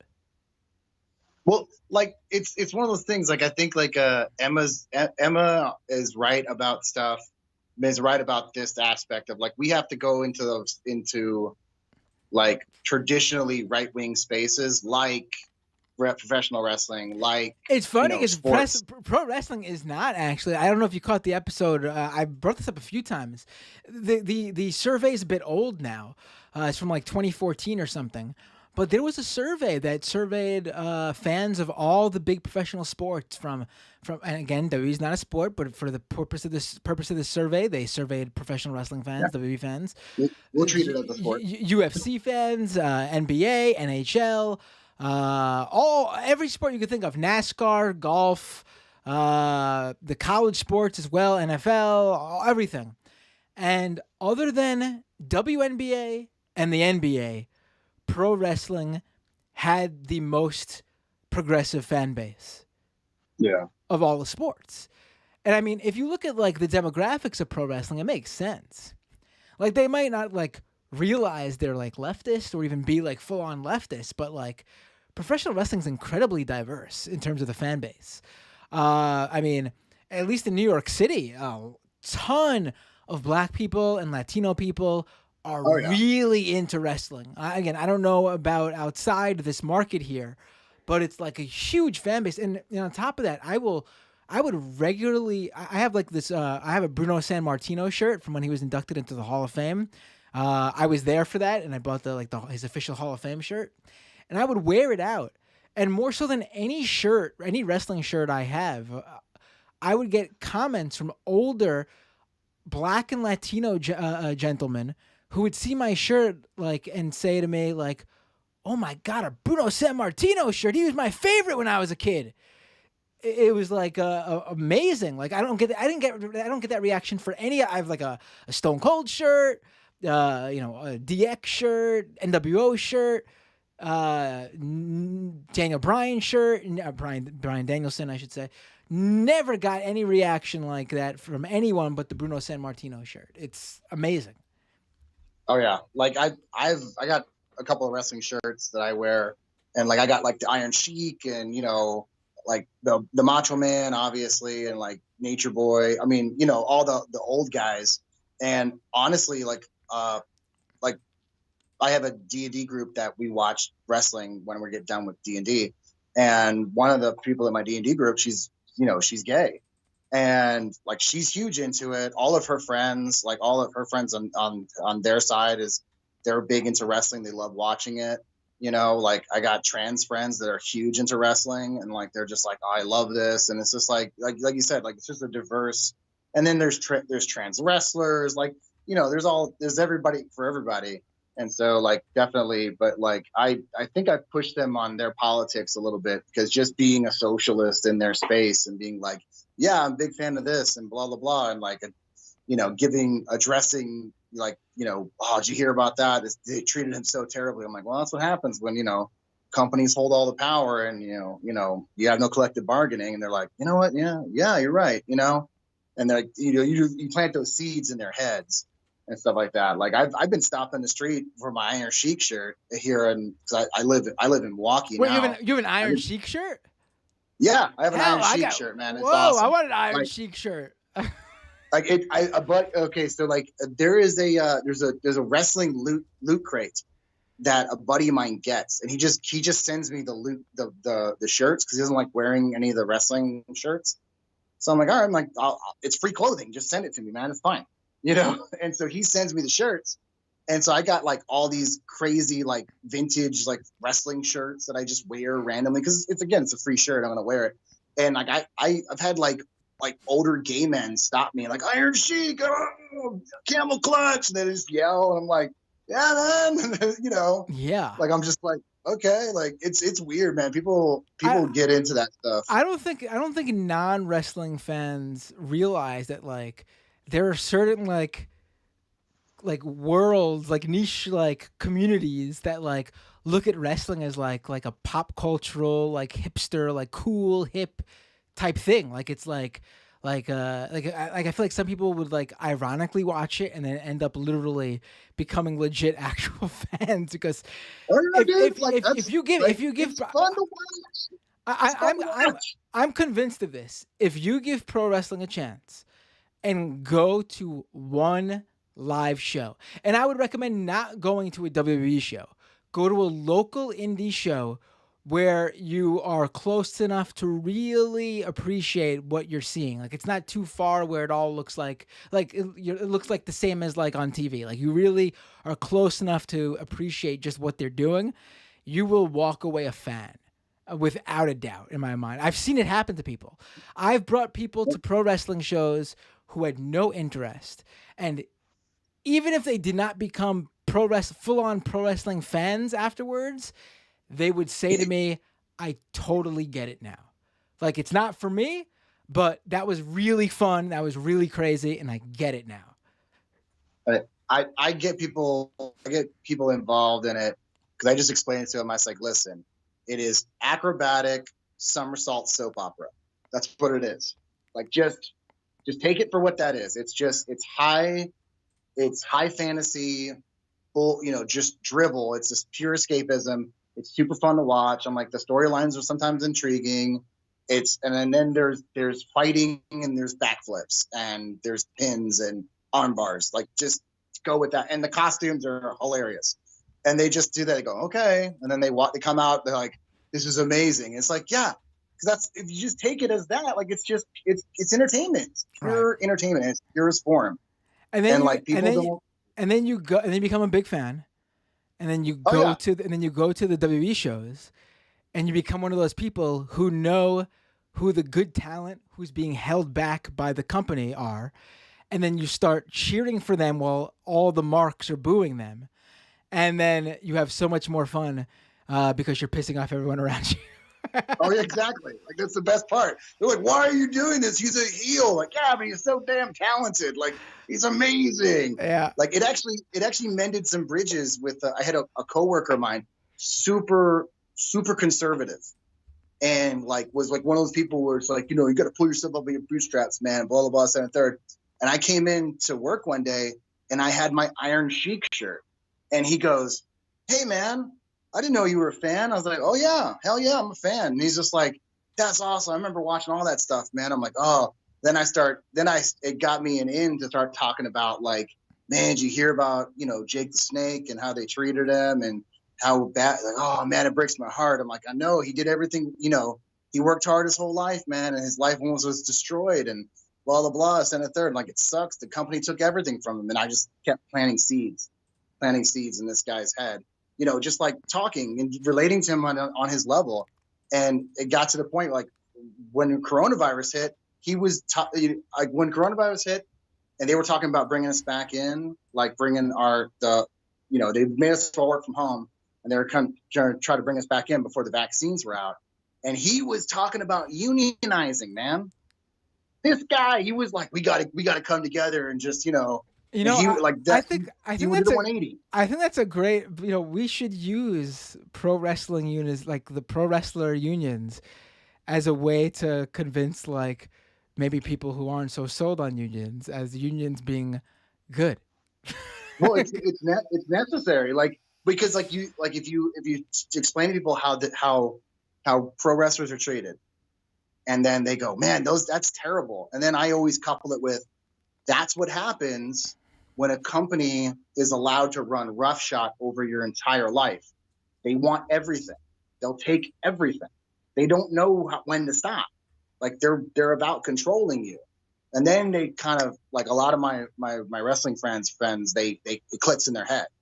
And then they start seeing that, that BS micromanagement in their own lives, in their own companies that they work for. And they're like, man, that's crap. And then, like, that's when you slide on the Majority Report, and you slide on the Doomed Live, and you slide on you slide on the Scan Economy. Right. Like, hey, man, if you want to learn more about this, man, here you go. And he's like, you're like a socialist dealer, Right. Someone in the chat said, Justin says, now I get why people cheer for the heel. But it's not only actually, I should add for people who aren't wrestling fans, it's not only like, to get a reaction from the people around you. It's also because a lot of the times the heels are honestly more talented than the good guys, the faces. Yeah. They have better speaking lines sometimes. Right. They have more compelling storylines. And also they could just be the better wrestler. Like, a lot of times, a lot of, WWE tells people who to cheer for, and a lot of, like, the casual fans or, like, the younger, the kids enjoy the good guy that WWE tells them to cheer for. But, like, for, like, the hardcore, like, older wrestling fans, like, who's worthy of, getting a better, position in the company. Like, who should be the face of the company because of how talented they are. WWE doesn't go by that. Like, WWE does not push the most talented person all the time. I mean, say very rarely they do. They push whoever they view as having the more marketable visual look. Sometimes that person is very talented. Sometimes they're not. So, sometimes they could be actually the worst person on the roster in terms of talent. I mean, yeah, like, for instance, like Bobby Lashley can't cut a promo to save his life. Ronda Rousey could not like show wrestle out her way out of a bag. Like, she was bad on the mic. She was terrible, like, doing the actual job. And it's just like, then the WWE made her like the face. And I'm like, they're more talented. And then you get some of the female wrestlers that come up from like NXT, and like they had like a great character there, and then all of a sudden, what did they do to, like, I think it was what's that? It's the little Scottish girl that she was from NXT, and they called her up, and then they completely changed her character because she wasn't a heel, she was a crazy person. Oh, you're talking about Nikki Cross, I think. Yeah. Yep. Yeah, Nikki Cross. They ruined her like they ruined her character, and I was like, that character was working in NXT, like it was working, and then they brought her over, and it's like, okay, now she's Holly's or Becky's fangirl, like what's going on, like, okay, and then like they were setting up that like that they were setting up the whole betrayal and blah blah blah, and just like, and in the whole sense they're just destroying whatever goodwill she had, because like they're just making her act the way her character has never acted. And I'm like, they changed her wrestling style too. And I was like, what is going on? Like, what's happening here? And she had a great thing going on, like Nikki Cross, like she had a great thing. And I was like, what the hell's going on? And then what they're promoting like what, Ric Flair's daughter. It's like, okay, she's not untalented, but she's not like great either, And it's just like, it was one of those things where I was just like, what is going on? Like, this, send her back to NXT so I can have my crazy girl back. Like, come on, man. Like, her character was great there. She was terrifying. She was awesome. Yeah. I think I liked her. I think she's all right too as the Nikki, almost a hero, I believe, almost a superhero, something like that. She's talented. It's too bad what they're, she has a lot of times they just don't give the talent, the some of the best talent, the position they deserve, honestly. I mean, look how long it took friggin' Eddie Guerrero to get where he got, and he's one of the lucky ones who got there. Of course, it took his life to get there, but he got there. It's a crazy world, true. Pro wrestling. It's a crazy world. Yeah, it's insane. Thanks for the call, though. I really appreciate it. I needed that. I needed a nice wrestling discussion. There you go. Anyways, when I see more wrestling, I will call back and we'll discuss again. Sounds good. Let's do that. All right, you have a good one. Take care. You too. Bye. A caller already. Let's take it. Hey, what's your name? Where are you calling from? I needed a nice wrestling discussion. There you go. Anyways, when I you got to just shut off the stream. I will call back. You're on the air. Oh, sounds good. Let's do that. It's okay. Let's. Go. Take care. You too. I took him pretty quickly, so we don't have to wait for too long. We'll just wait a second. Oh, a caller already. Let's take it. Hey, what's your name? Where are you calling from? I needed a nice wrestling discussion. Oh boy, he's. Hey, you're on the air. Just, shut off the stream. I will call back. You're on the air. Sounds good. I have to hang up. I thought he would realize when we got there. Call back. When I pick up your call, you got to shut off the stream. You just pause the stream even. Like, you don't got to X out YouTube. Just press pause. Hey, what's your name? Where are you calling from? Hey, what's your name? Where are you calling from? Hey, Matt. It's Josh from California. How you doing today? Hey, Josh from Cali. I'm doing good. How about you? We have an issue. I need my residuals from my feature in your episode. Oh yeah, which I'm just fucking with. It's the dating episode. Oh, you were one of the people in it. Okay, right. Yeah. Yeah, I need my 10th of a cent from you Right, every yeah. time someone Well, streams it. Scam economy doesn't make. I mean, I guess if you count like the patrons and the YouTube super chats, you would get like a 10% of a percent. But in terms of like advertising revenue and stuff like that, I gotta tell you, there's nothing to share. Yeah, I know. It's like that.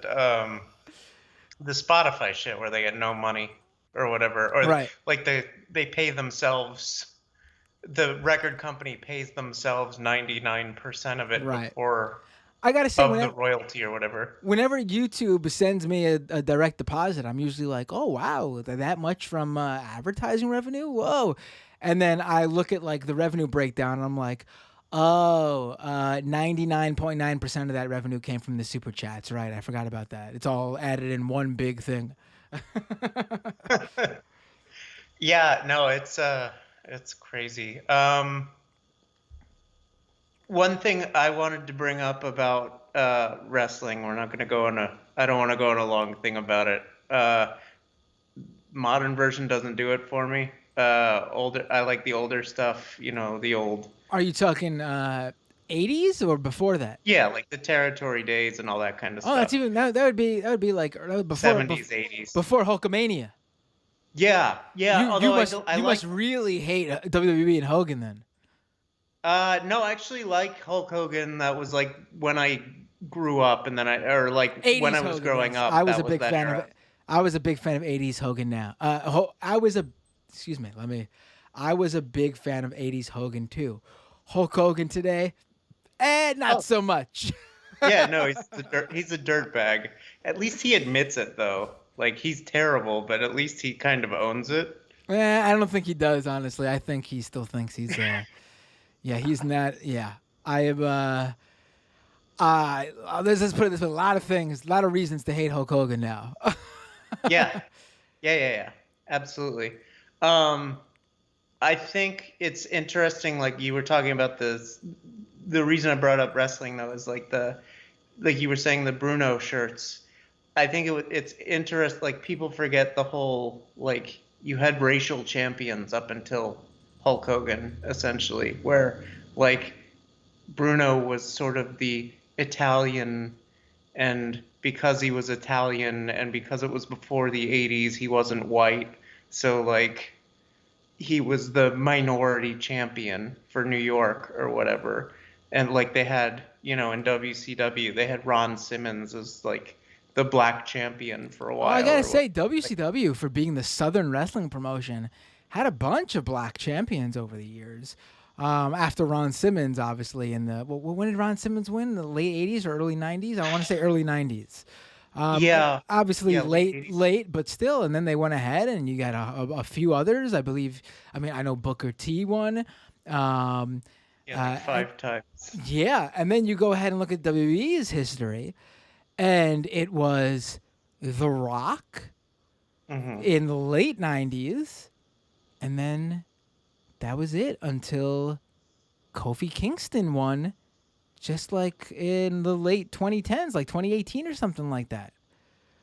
Maybe it was even no, I feel like it was around that time, right? When did Kofi Kingston win the title? But it was way I think it was like 2019, and then the pandemic hit, and they beat him in like 4 seconds. Brock Lesnar beat him in like 4 seconds in an empty arena match or whatever. Right. So it was it was not a good history there, and there were many opportunities where they could have given the title to one of their black talents.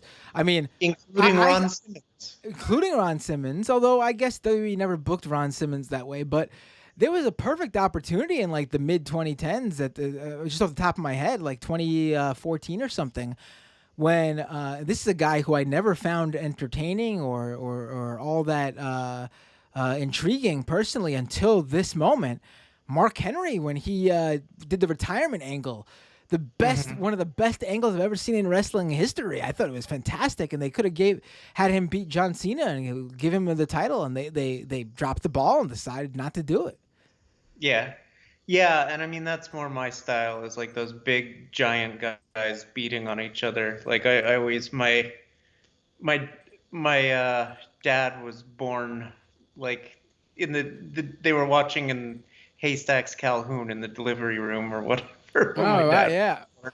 Yeah, So like I was never a big fan of the big brawler types. I was more of a well, I mean, I'm short myself, so maybe that had something to do with it. I was more into like the acrobatic like luchadors, uh-huh. and then like the submission guys, like the Dean Malenkos and the Ken Shamrocks. I thought that was cool. Oh Like the yeah, Kurt well Angles. Yeah. Shamrock's enormous though. I He's guess like I six. guess I guess maybe Kurt Angle was a better. Yeah. No, I know what you're saying. The I always loved Eddie Laparca though. Guerrero's. I hate to drop his name, but I got to do it. Chris Benoit. I was into that style of guys, like Yeah. the ring technicians. Taz was my favorite. How could I forget? I thought Taz was the friggin' man. Dude was You like strike five me as a six. CW guy. Yeah, Taz was like 5'6" and suplexing people like double his height, like across the ring, just like a suplex machine, like just throwing people all over the place. I thought he was the coolest. Like those were the guys I was into. Yeah. No, that whole I just want to add though, so no one gets me wrong about the type of person I am. Fuck Chris Benoit. No Hall of Fame for him ever. Just don't want to get it confused. Don't want anyone to think that was like a. yeah. No, and they should kick Ric Flair out of the Hall of Fame too. But Let's start with Donald Trump. Let's well, get him sure. out. Yeah, Yeah. let's get him out. Yeah. But no, like that. My favorite of that whole group was always Laparca, because no matter what happened, he'd hit someone with a chair and dance on it, and then just get the shit kicked out of him, no matter what happened. Like he could be about to win the title, and he'd just start dancing, and that was the end for him. But I wanted to bring up if I don't know if this seems to be intentional, but and one of your super chat people brought it up too. They're talking about how like in the Jan 6th hearings, they're describing the Constitution as divinely inspired and divinely wrought and all of this. Who's saying that? The Democrats? The Congress people. The Yeah, Democratic well, or is it yeah. mostly Miss what am I saying? Representative Cheney. It is a lot of Liz Cheney, but the chairman has said it a couple of times also, and it's really upsetting. You've been talking a little bit about, or people have brought up like the conspiracy theories with like with being Jewish and all that kind of stuff earlier in the episode, and like this crap gets real scary very fast for us. Like we've been chased out of God knows how. Oh, I know, because that's the meme is 109 or whatever. But like these sort of like allowing Christianity to creep into the government gets real ugly real fast, and it's really kind of terrifying. Oh yeah, yeah. So I don't know. Is that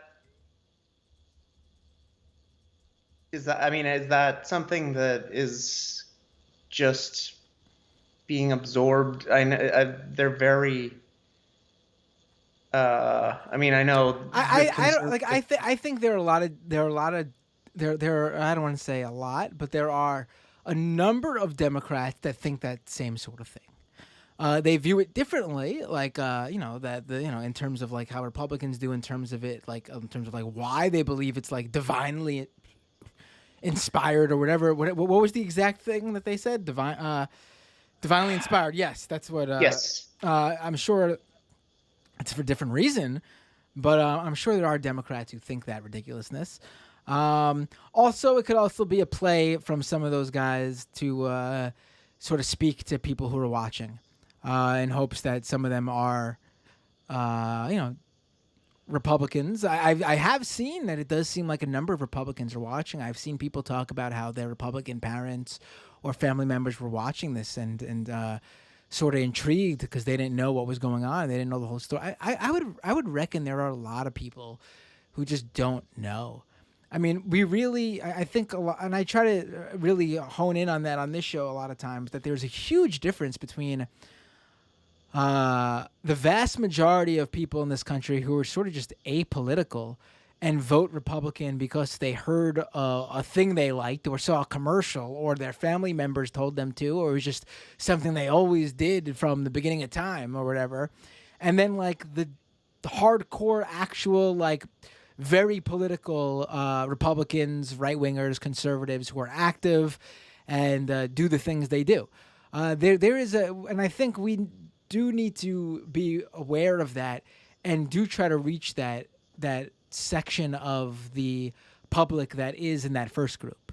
And I think there are a lot more of them than we would think. And I'm not even talking about people who like Donald Trump and know what he's about, but like, don't call me a fascist because I voted for Donald. I don't mean those people. I mean there are a group of people who really just are tuned out. Politics isn't their thing. They just know they got to vote every 4 years and they do it. And they heard something Donald Trump say that they liked, but they don't really have any strong feelings on him or in general. I think there are a number of people like that. And I think they are people that could be reached. And I think there are, when I mean reach too, I don't mean like spend time on them, or I think it's more so better to spend time on people who aren't anything. But like, I think they're there and they're reachable. Like, if you come across them. Yeah. I mean, I guess the theatrics of it all, like that's the point of all of this. And I get that. Yeah. I mean, on Majority Report on Thursday, I was going on my rant that I did on this show previously about how, like, if there's not any consequences for people who are not just like the pawns and like the QAnon idiots and the MAGA idiots who were like used as like bodies to just get in the way for Donald Trump and his and the Republicans, and even like the upper echelon of like the Proud Boys and the Oath Keepers and the groups that were directly coordinating with Trump's administration. If we just are getting these low-level pawns arrest, with consequences, then this is kind of pointless. And I still believe that somewhat, but Emma brought up a good point where it's like the show aspect of it will definitely appeal to some people, and maybe that's not pointless. And I'm thinking about that. I do think she has a point. I do agree with that. I still think that like it's ridiculous that they would not do more to go after those higher level people. But I also am open to the fact that these aren't pointless if some people are won over by it. Yeah, no, I mean, I think there's something to that, and I think it's possible that maybe, and like Sam has said, they are doing a god awful job of tying, and again, not like you said, not Republican voters, but the Republican Party to this, where this is not just some outlier. This isn't just Trump. This was at least 20 congressmen and women and at least 10 to 15 senators that knew about it ahead of time. Ted Cruz and Ron Johnson and, all the regular sort of right-wing celebrities that go on all the shows and are always brought on CNN and whatever to give the right-wing talking points for the Republican Party. They're doing a god-awful job, they being the Democrats are doing a god-awful job of tying the entire Republican Party, and again, the political party, not the voters, to that, so that it's like, no, there are no good Republicans in power. These are all bad people. They all want, they're all a part of this. This is the Republican Party, and if you want change, and you truly want to move away from, like, if you're a moderate, consider yourself a moderate Republican, and you truly want to move away from this vile political violence state that we've gotten ourselves into, you're gonna have to vote, you're gonna have to vote Democrat for at least the next 8 to 10 years in every election, because the Overton window and the within the halls of Congress need to be reset, because you've done this where they, these people use the memes of how, oh well, the left has run so far away from where I would, like Elon Musk with the left ran so far away from me that I'm right of center now. It's like bullshit. Like, it's fucking, and a lot of people believe that bullshit, and it's because people have done such a the Democratic Party has done such a god awful job of messaging for 50 years because they're cowards, or in many cases benefiting from the system that we live under, whether or not they win. So they don't fight. It's not like the 30s where the communists were fighting fascists, and one side was going to benefit from whatever the resulting system was, and the other side was going to be put to death. Like, that's not how it works anymore. So, like, people in power don't quite fight as hard as they might otherwise, because they're still going to be fine. They're still privileged, rich, safe people. So yeah. Yes, take it easy in chat. They want a strong Republican Party. Like, every time Nancy Pelosi says that, I want to just drive up to San Francisco and yell at her. Hey, there'll be no Nancy Pelosi slander on this stream, let me tell you right now. I know you stan her, Matt. No, I mean, it is ridiculous when she says that. It is absolutely sickening. Like, come on. You gotta be joking with that shit. Yeah. No, I mean, well, she means it because she would be in the Republican Party 20 years ago. Like, she's a disciple of Pete Peters with Pago and a balanced budget and means testing and all of this. That's all right-wing bullshit. That's not center economics. That's conservative. Yeah. And it's a joke. And it's like the fact that that's the sort of prevailing thought. But then the problem is we're also sort of in that snake in the grass. The problem with all of this, force the vote and all of that is, like you said, we're at this snake in the grass phase. So we just had the primaries here in California.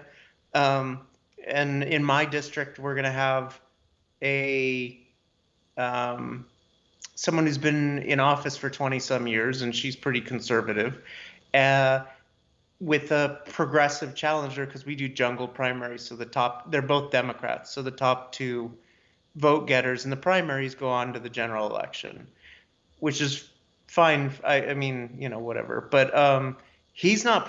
He calls himself progressive, like he would vote for Medicare for all because he knows it would never pass, and he would vote for But when he gets the chance, like he's on the city council of Saratoga, which is an extremely rich town, and every time that he's been fighting all of the state bills that allow the state to impose housing quotas on cities, because cities don't want to build anything within their limits because it would hurt property values. So the state passed a law a couple of years ago called SB 9, where the state can say, nah, fuck you, you're building 1,000 housing units in the next year, or we're going to start knocking down houses and doing it ourselves. And so he's been fighting against that because, well, we need to have local control. Like, come on. You're not a progressive if you can call yourself whatever you want, but that you don't align with progressive politics if you're fighting against basic things like housing and so when it comes to something that's actually going to affect you, and you have to vote for, like, in a real way where it could pass the Senate, you're going to have to vote for tax increases on wealthy people and that kind of stuff to fund Medicare for all, or universal pre-K or whatever. There's no way you're gonna vote for that stuff. Like, so you can, and that's part of the problem with the Progressive Caucus in the House. Is it's what, $4,000 and a pledge to be progressive right now. And I know Rashida Tlaib is Jayapal is trying to strengthen those requirements, but right now it's still not. So, like, anybody can call themselves a progressive, and there's no political cost to voting for this stuff because it's never getting through the Senate. Even if it passed in the House, it wouldn't matter because it's not getting through the Senate. Yeah. You can signal however you want. Yeah, exactly. I mean, couldn't put it better myself. It's exactly the dynamics here. But maybe if you get really angry, maybe if you get angry enough.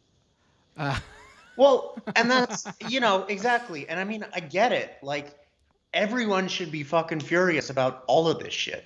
Like, if it had been a left-wing revolution, like casting down all of the powerful people on the 6th of January, and not because of we didn't like the outcome of the vote, but because, like, I think we're going to try something new, then maybe I would have supported it. Not in the same way, but again, because I don't believe in terrorism. But, if you want to do what the right-wingers claim they were trying to do and peacefully sweep the government out of power, then go for it. But until, like, you're actually doing it to help people rather than maintain your own power, like, it's ridiculous. But yeah, everyone should be furious because everyone is like underpaid by $20,000 a year based on productivity gains and inflation and all of that kind of stuff since 1980. It's like the median income should be $20,000 or $30,000 a year higher than it is. Like, all of this stuff is ridiculous. Everyone should be furious, but you also have to have some sort of underlying structure to it, because otherwise it's all just aesthetics. Yeah. So, sorry, I'm ranting. No, it was good.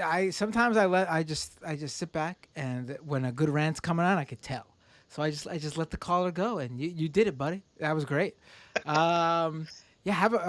First of all, thank you for another wrestling follow up, because I love it. And thank you for that rant, because it's spot on. Spot on.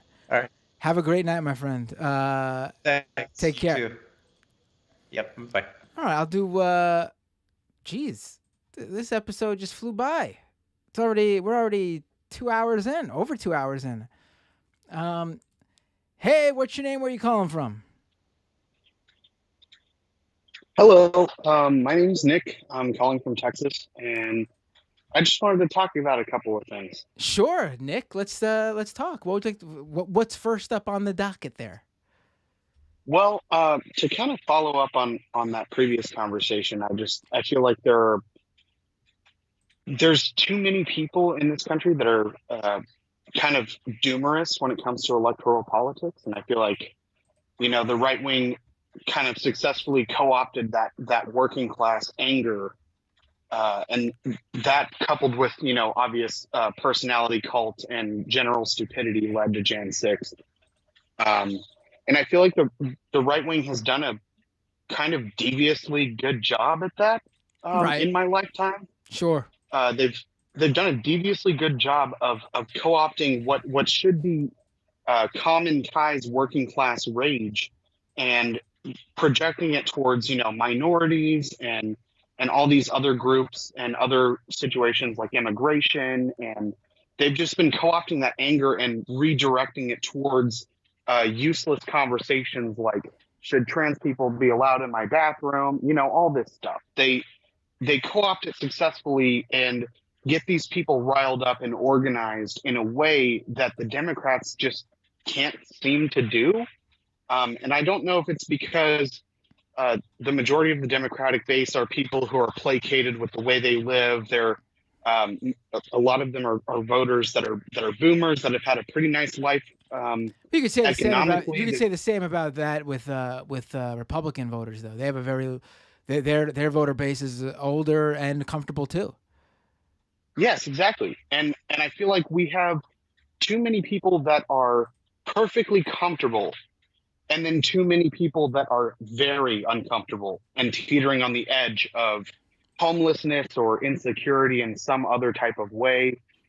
And those people are not being heard, right? They're just listening to their placated masses that have their, they have their treats and their homes and stuff that they've already purchased back in the 90s or 80s or 70s when it was affordable to be a waitress and pay for your own way through college and afford a home and raise a family at the same time, So it's interesting that we anytime we hear from the boomers about younger generations, it's always like, well, you're ungrateful and you feel like you're too deserving of certain things. And it's like, well, if you look at the voting patterns of the last 50 years, it seems like y'all closed a lot of the loopholes that y'all had to provide a good lifestyle for the people that came after you. So, yeah, I just wanted to get that quick thing out of the way, and then also talk about gun reform. How do you feel about gun reform?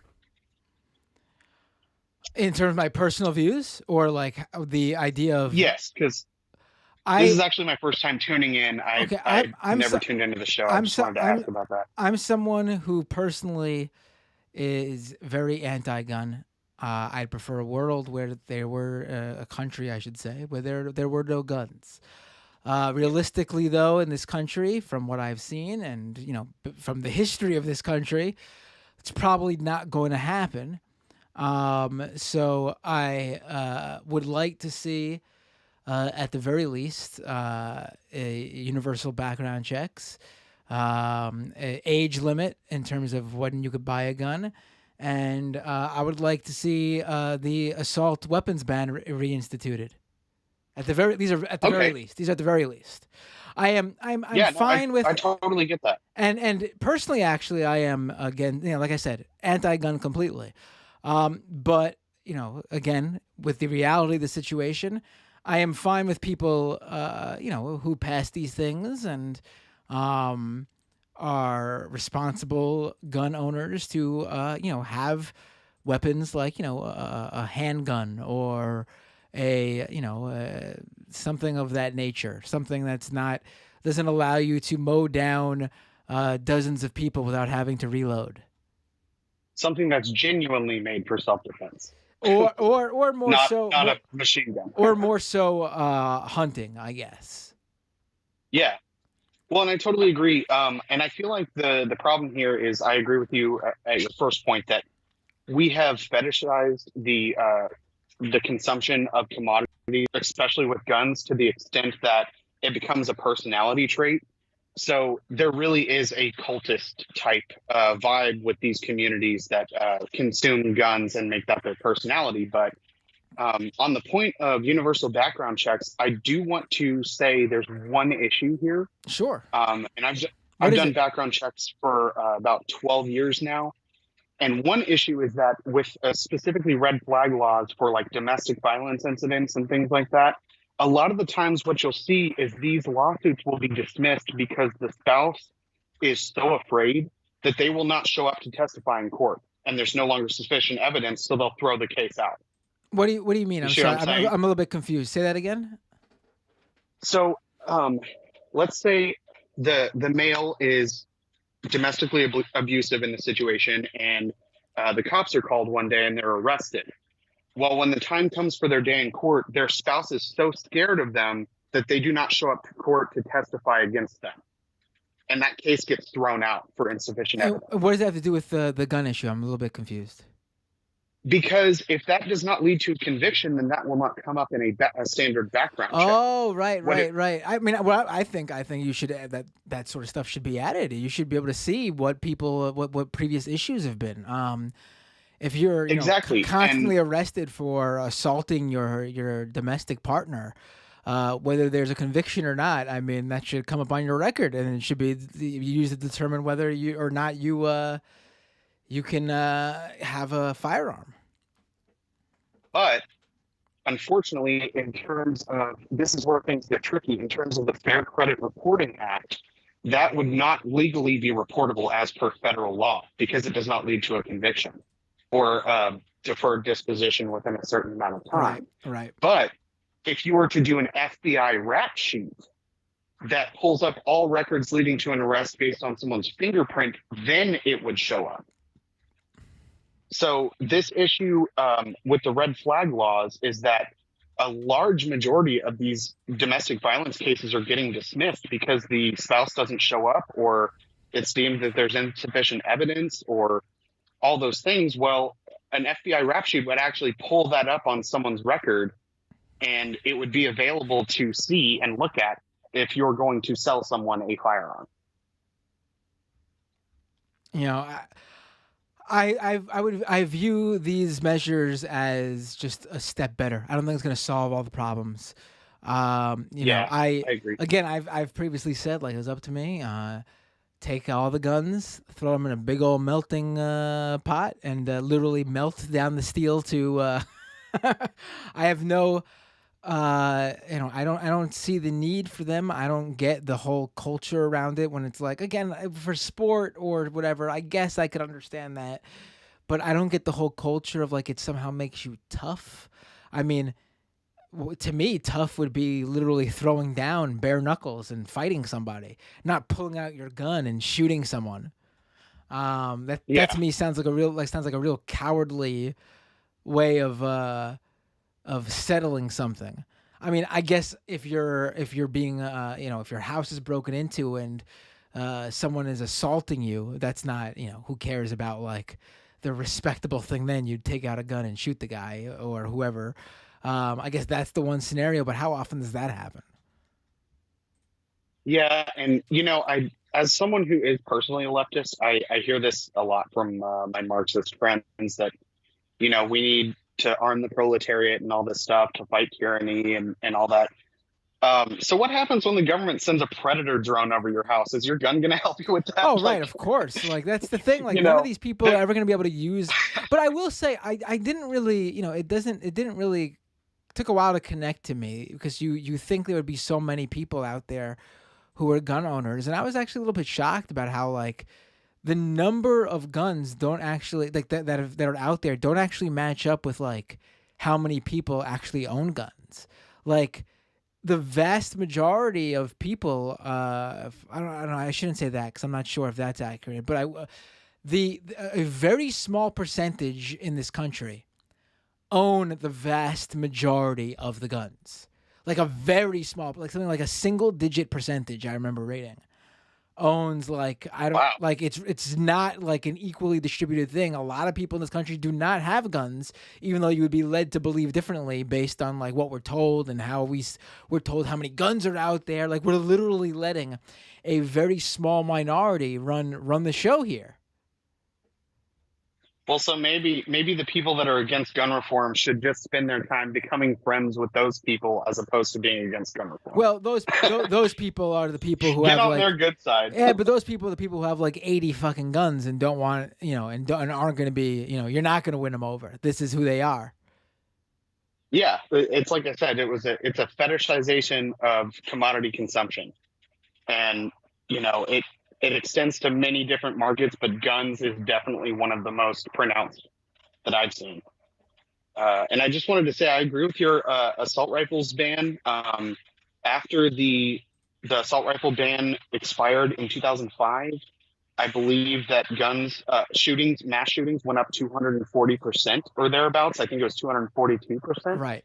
That is definitely a very common sense legislation that could pass. I haven't got a chance to look into this yet, but I saw a few people say that that's also possibly because of apparently the definition of a mass shooting was changed around that time too, to broaden it or whatever.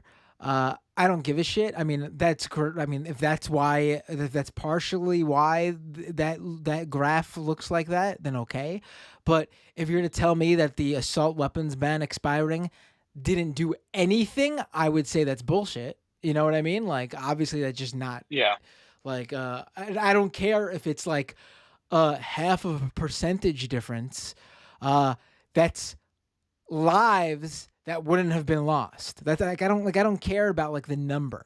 It doesn't matter. The idea is without a doubt. I don't care about the I don't care about the definition either. The definition to me is multiple people killed in one instance of gun violence. Hey, that's it. I think someone who wouldn't have killed themselves if they didn't have access to a firearm dying is a fucking tragedy.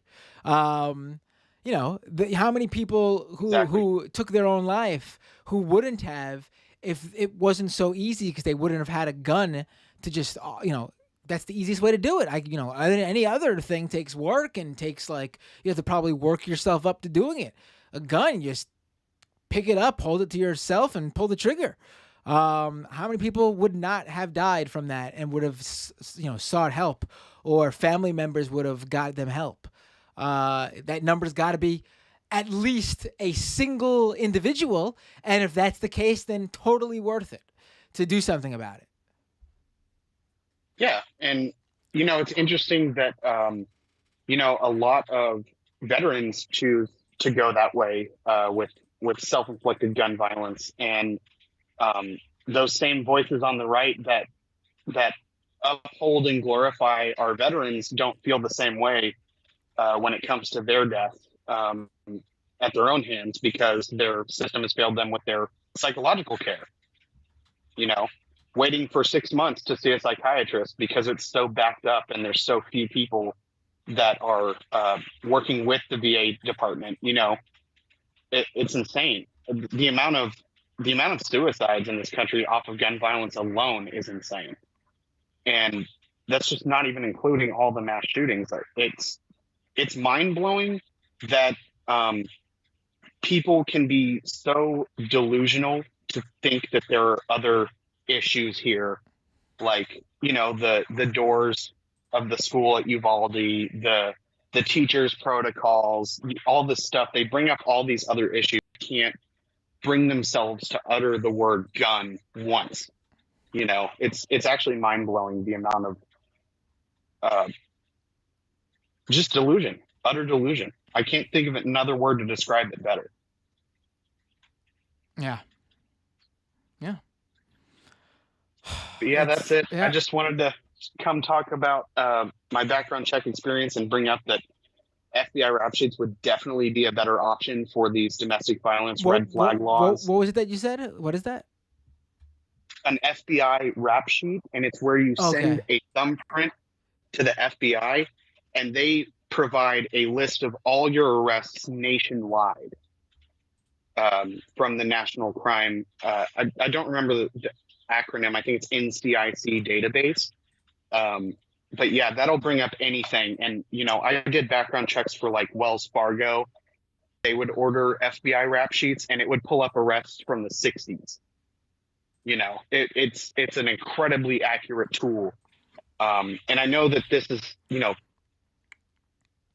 it's just one tiny, tiny part of the solution, but it is still something that needs to be considered if red flag laws are going to be on the table.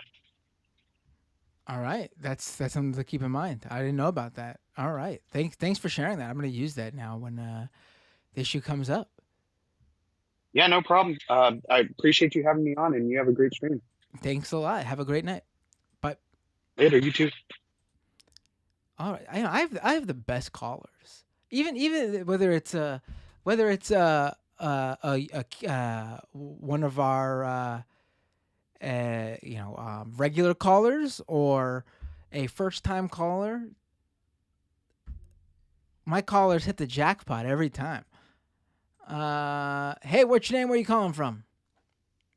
Hey, what's up, Matt? Can you hear me? Oh, Dave from Jamaica, and you got the video going. Can I pull you up on the feed? Yeah, sure. Dave from Jamaica, how are you doing, my friend? Not too bad. very good series of calls so far. But Yeah, I it's guess been. it's my time to go on a little bit of a rant myself Ooh, here now. you go. Is that why you called in? Then I love it. Let's do it. Go ahead. Well, all right. Here's the thing from my observation and some of the gun stuff is I agree with you. Melt the shit down, make them watch, right? Because gun ownership is basically a security blanket for people. It's not real. And I'm going to have to tell people some hard facts, right?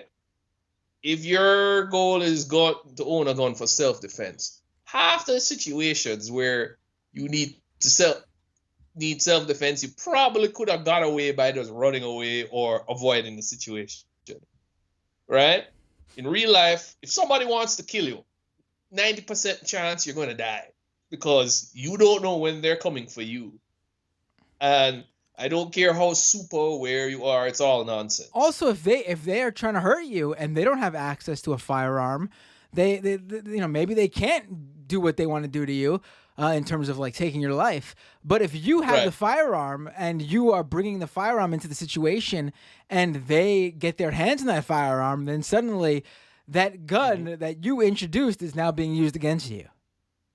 Also, people have to recognize, like everyday violence, it's more likely that somebody you know is going to do violence to you than somebody you don't, right? So it's not somebody you'd be expecting to draw on. Hence, domestic disputes, husband, wives, siblings, friends, that's the most common cases of interpersonal violence, right? It's rarely some dude jumping out of a bush. So put that. Also, I'm kind of annoyed with some leftists who are talking about community armory, and all of that is also bullshit too. Here's the thing. A gun in of itself is one thing. What tends to win these wars or gang warfare or whatnot is people who are trained, right? In other words, you need an army. Just having a community armory with maybe two dudes who kind of know what they're doing ain't going to protect you from a fascist gang, right? And if leftists were seriously training, guess what's going to happen?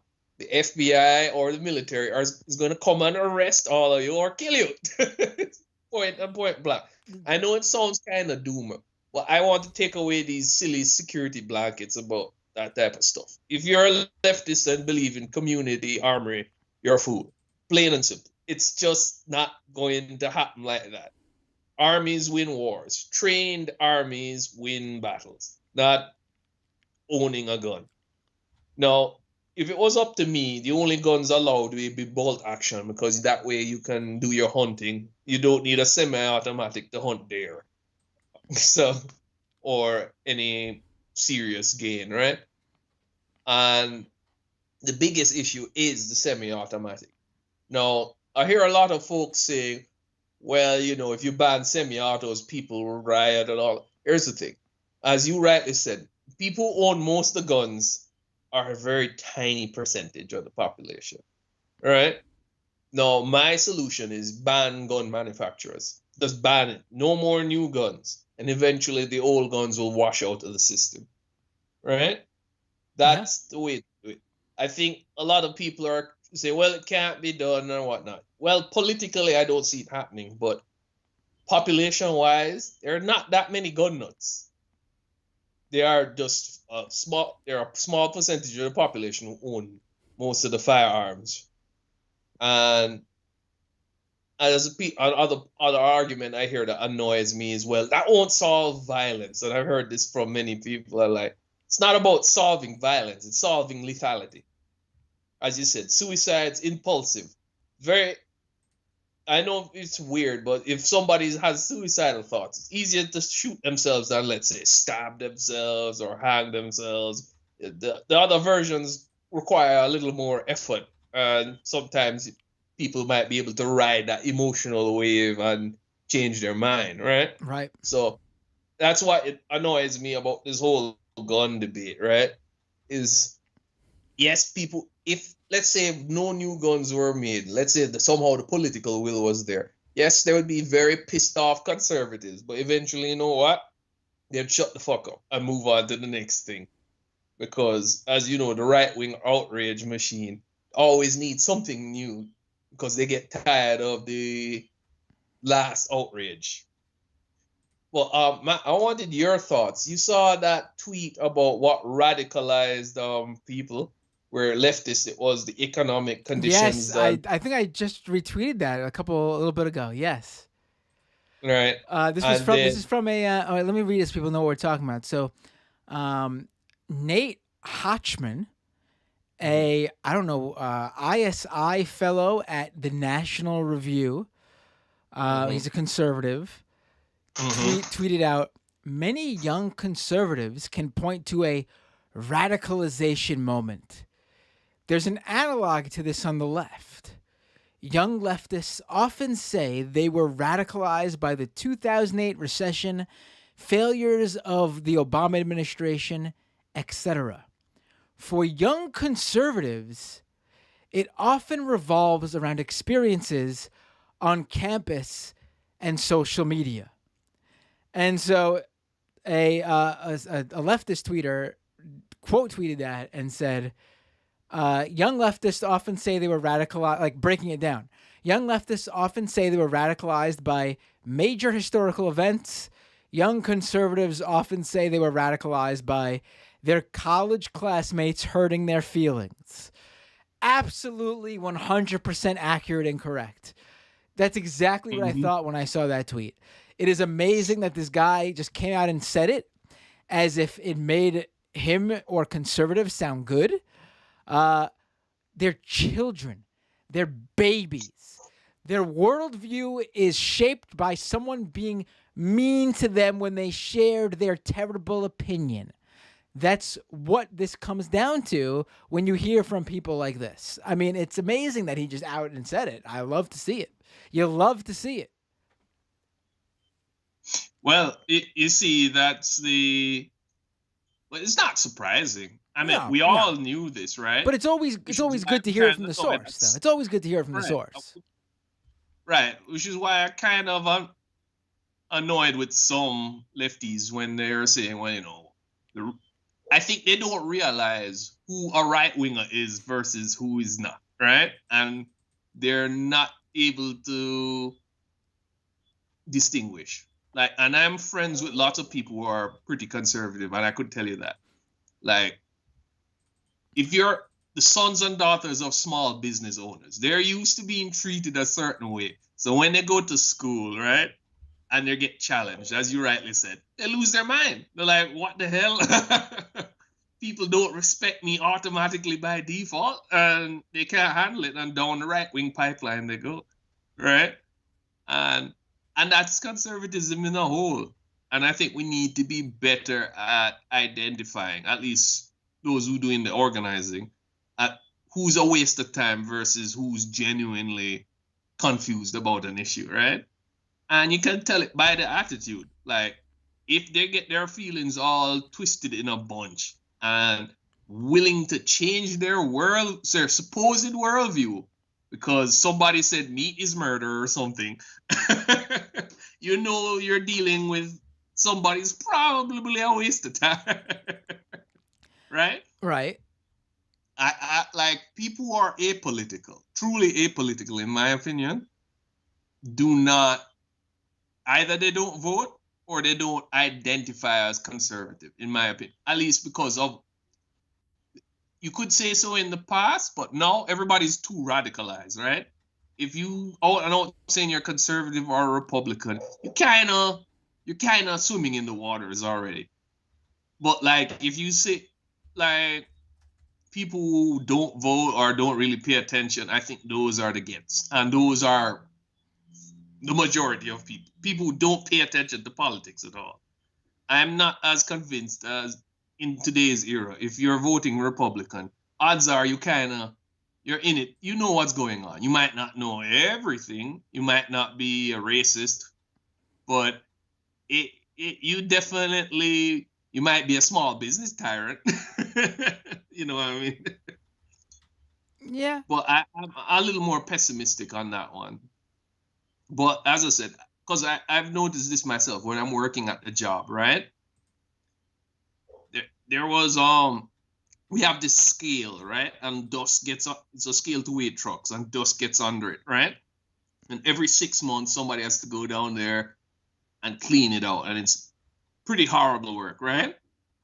And then after they do that, their same boss is cursing them off, saying they're lazy because they're not doing certain other things, right? And I'm like, sitting, this guy spent like 8 hours cleaning out a drainage ditch, right? And he's lazy because he didn't chop to it to move the cement bag the other day, right? This is the type of entitlement we're dealing with when it comes to conservatives. They might not, even though it grosses me out, to tell you the truth. And I don't know what to do about it, because if I say anything, my job is done, right? So I don't know what I guess I'm just sick of conservatives and their whining, constant whining. They've ruined comedy. Now comedy always starts off with people complaining about how they can't speak to audiences of thousands of people in a stadium. Yeah, And they don't have free speech. I'm so tired of their whining. It just can't shut up about it. right. Yeah, It's infuriating. How you deal with it, man? A long time that doing this for so long that I've become desensitized to so much of it, honestly.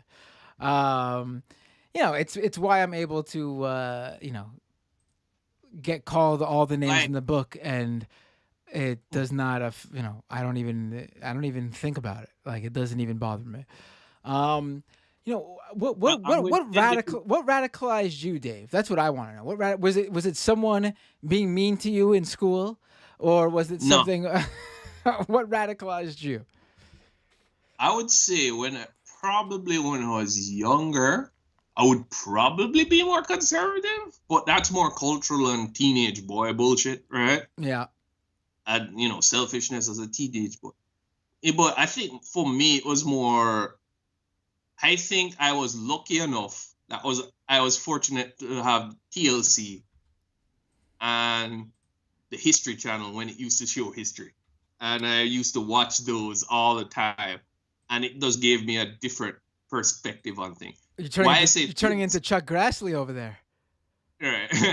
I think the reason why I said TLC, because back in the day, TLC used to show operations, right? All sorts of operations, heart, circumcision, all sorts of crap, right? But what they used to show was transition surgeries. And usually before the transition surgery, they would do the interview with the person. And you would hear the story of how this person always thought they were a girl, or they always thought they were a boy, or something like that. And it, while I didn't have any transphobia, to really strongly held transphobia per se, right? Other than, you have to act culturally, so you don't stick. But I didn't personally have it, but these shows kind of helped me understand their perspective. And then I guess, seeing how religion failed, like, it does make sense to me logically. It kind of made me more skeptical of conservatism as a whole, right? And then kind of the logical flaws in how capitalism works. Like, wow, you need a loser all the time. I don't know. So it was kind of more of a logical thing for me. So it wasn't so much that I was a right winger at any point in time. So I wouldn't say there isn't a strong radicalization thing. It was more of a gradual gravity towards something. There was no pivotal moment in my life where it was like, oh, I'm no longer a conservative, right? I didn't have that type of trajectory. It was more empathy for other people and, listening and stuff like that.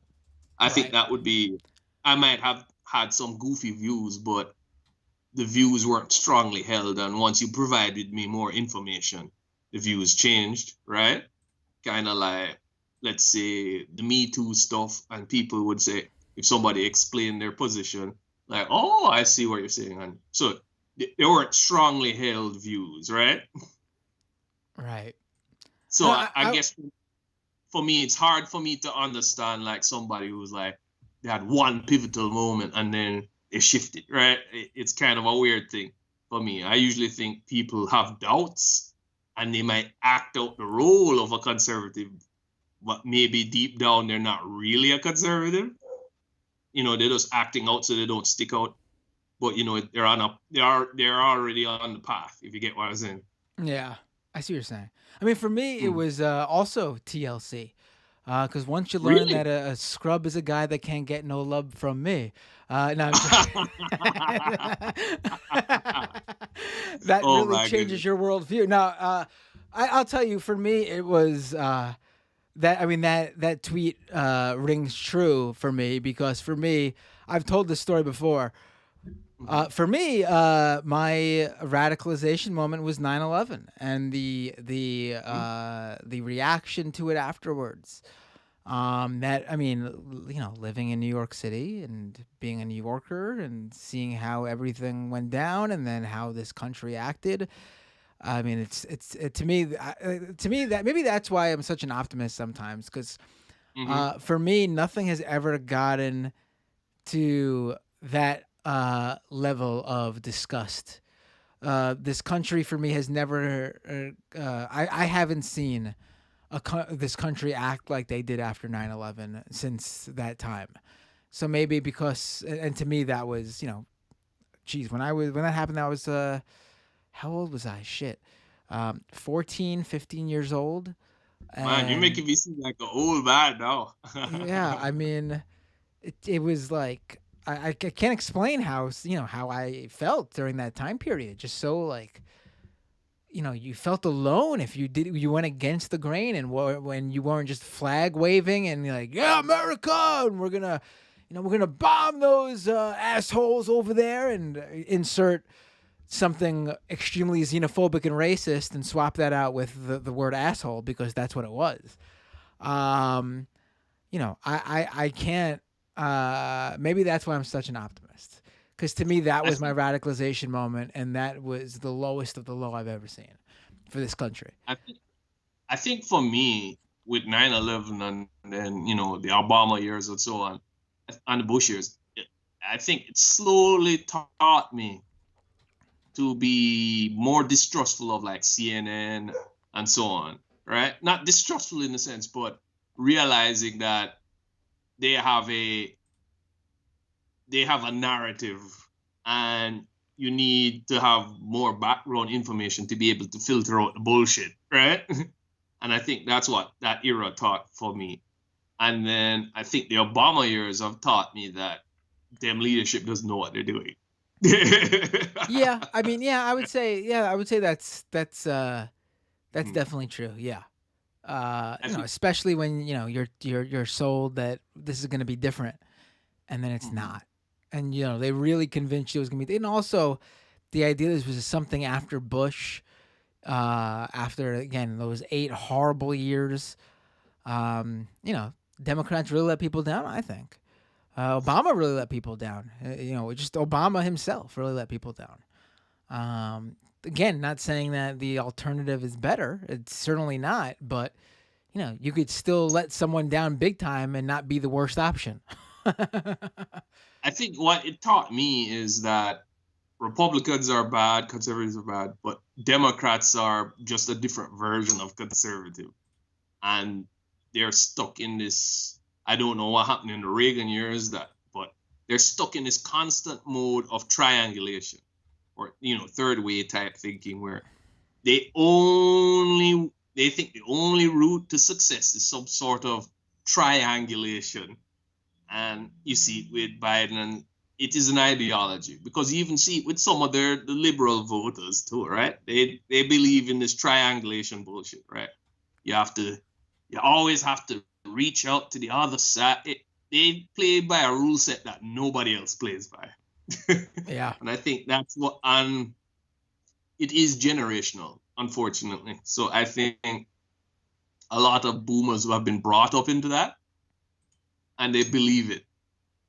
and it's going to be almost impossible for them not to believe it, because they've kind of been raised in a way where they might not know it, but the Democratic Party can't fail. You can only fail the Democratic Party. So if something does not happen, you didn't vote hard enough or whatnot. And I think it requires a generational shift, because they're kind of set in their ways, unfortunately.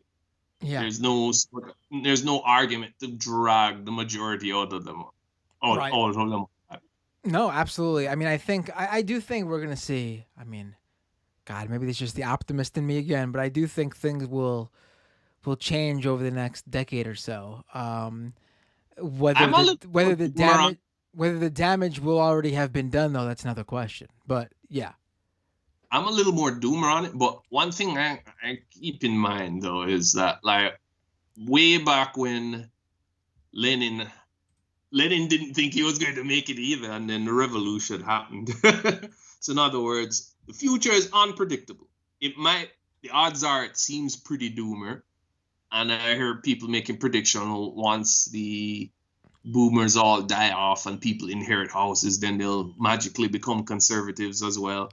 I'm not I'm actually really worried about that. I think that's gonna be. I don't know. I think that could be a wake up moment. We're talking about big events. I think that could be a wake up moment for a lot of people when all these older people who own homes, because buying a home was cheap when they were young. All this shit just going down the inheritance line to an increasingly smaller pool of people. It's gonna get fucking ridiculous when, like, I'm not so, as even though I'm doomer by nature, I'm not as convinced, because one thing I do know is the way somebody's brought up tends to stay. It tends to stick. Yes, material conditions can change people, but it definitely tends to stick, because if we look on American boomers, they were always conservative. When they were young, they were conservative. They weren't. There's the story of, well, they were Woodstock hippies, and then they became not really true. A lot of them were conservative and remained conservative, right? Yeah. I think the times a lot of millennials will have grown up in, they will soon not forget that, even if they inherit a house or so. It's not something that just rubs away. At least I hope so. But anyway, I think I've taken up enough time with my ugly mug. No, this was great. Again, I gotta say, I'm shocked by this comment on YouTube. MMMD, I guess. MMMD. Old Man Binder is gonna say he was at the Battle of the Bulge with Abe Lincoln's ghost pretty soon. Are you saying I'm old because I can remember 9/11? That's really making me feel old. Is that what that's in response to? Me talking about being radicalized because I was a teen in the early 2000s? Damn, maybe I am getting old. Shit, man. Oh boy. Well, don't worry. I think I'm the oldest one here. So. Well, you don't look it. You don't look. Well, I don't mean like you look old. You look younger than me, because very few people look younger than me. But you don't look whatever age you're saying you are. You look like you could be my age. Maybe even maybe a year or two older. What? I'm about 39, so yeah. You're not old, man. You're literally 4 years away from me. You're acting like you're so much older. I thought you were gonna say you were like 44 or something. Halfway in the grave. What? What was that? But anyway, Matt, later, man. All right, take care. Have a great night. All right, we'll do one more call, I think. Hey, what's your name? Where are you calling from? Hey, this is Jeremy from Richmond.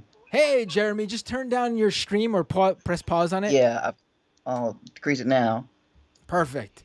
How you doing? So I'm doing good. It's my first time calling into the show.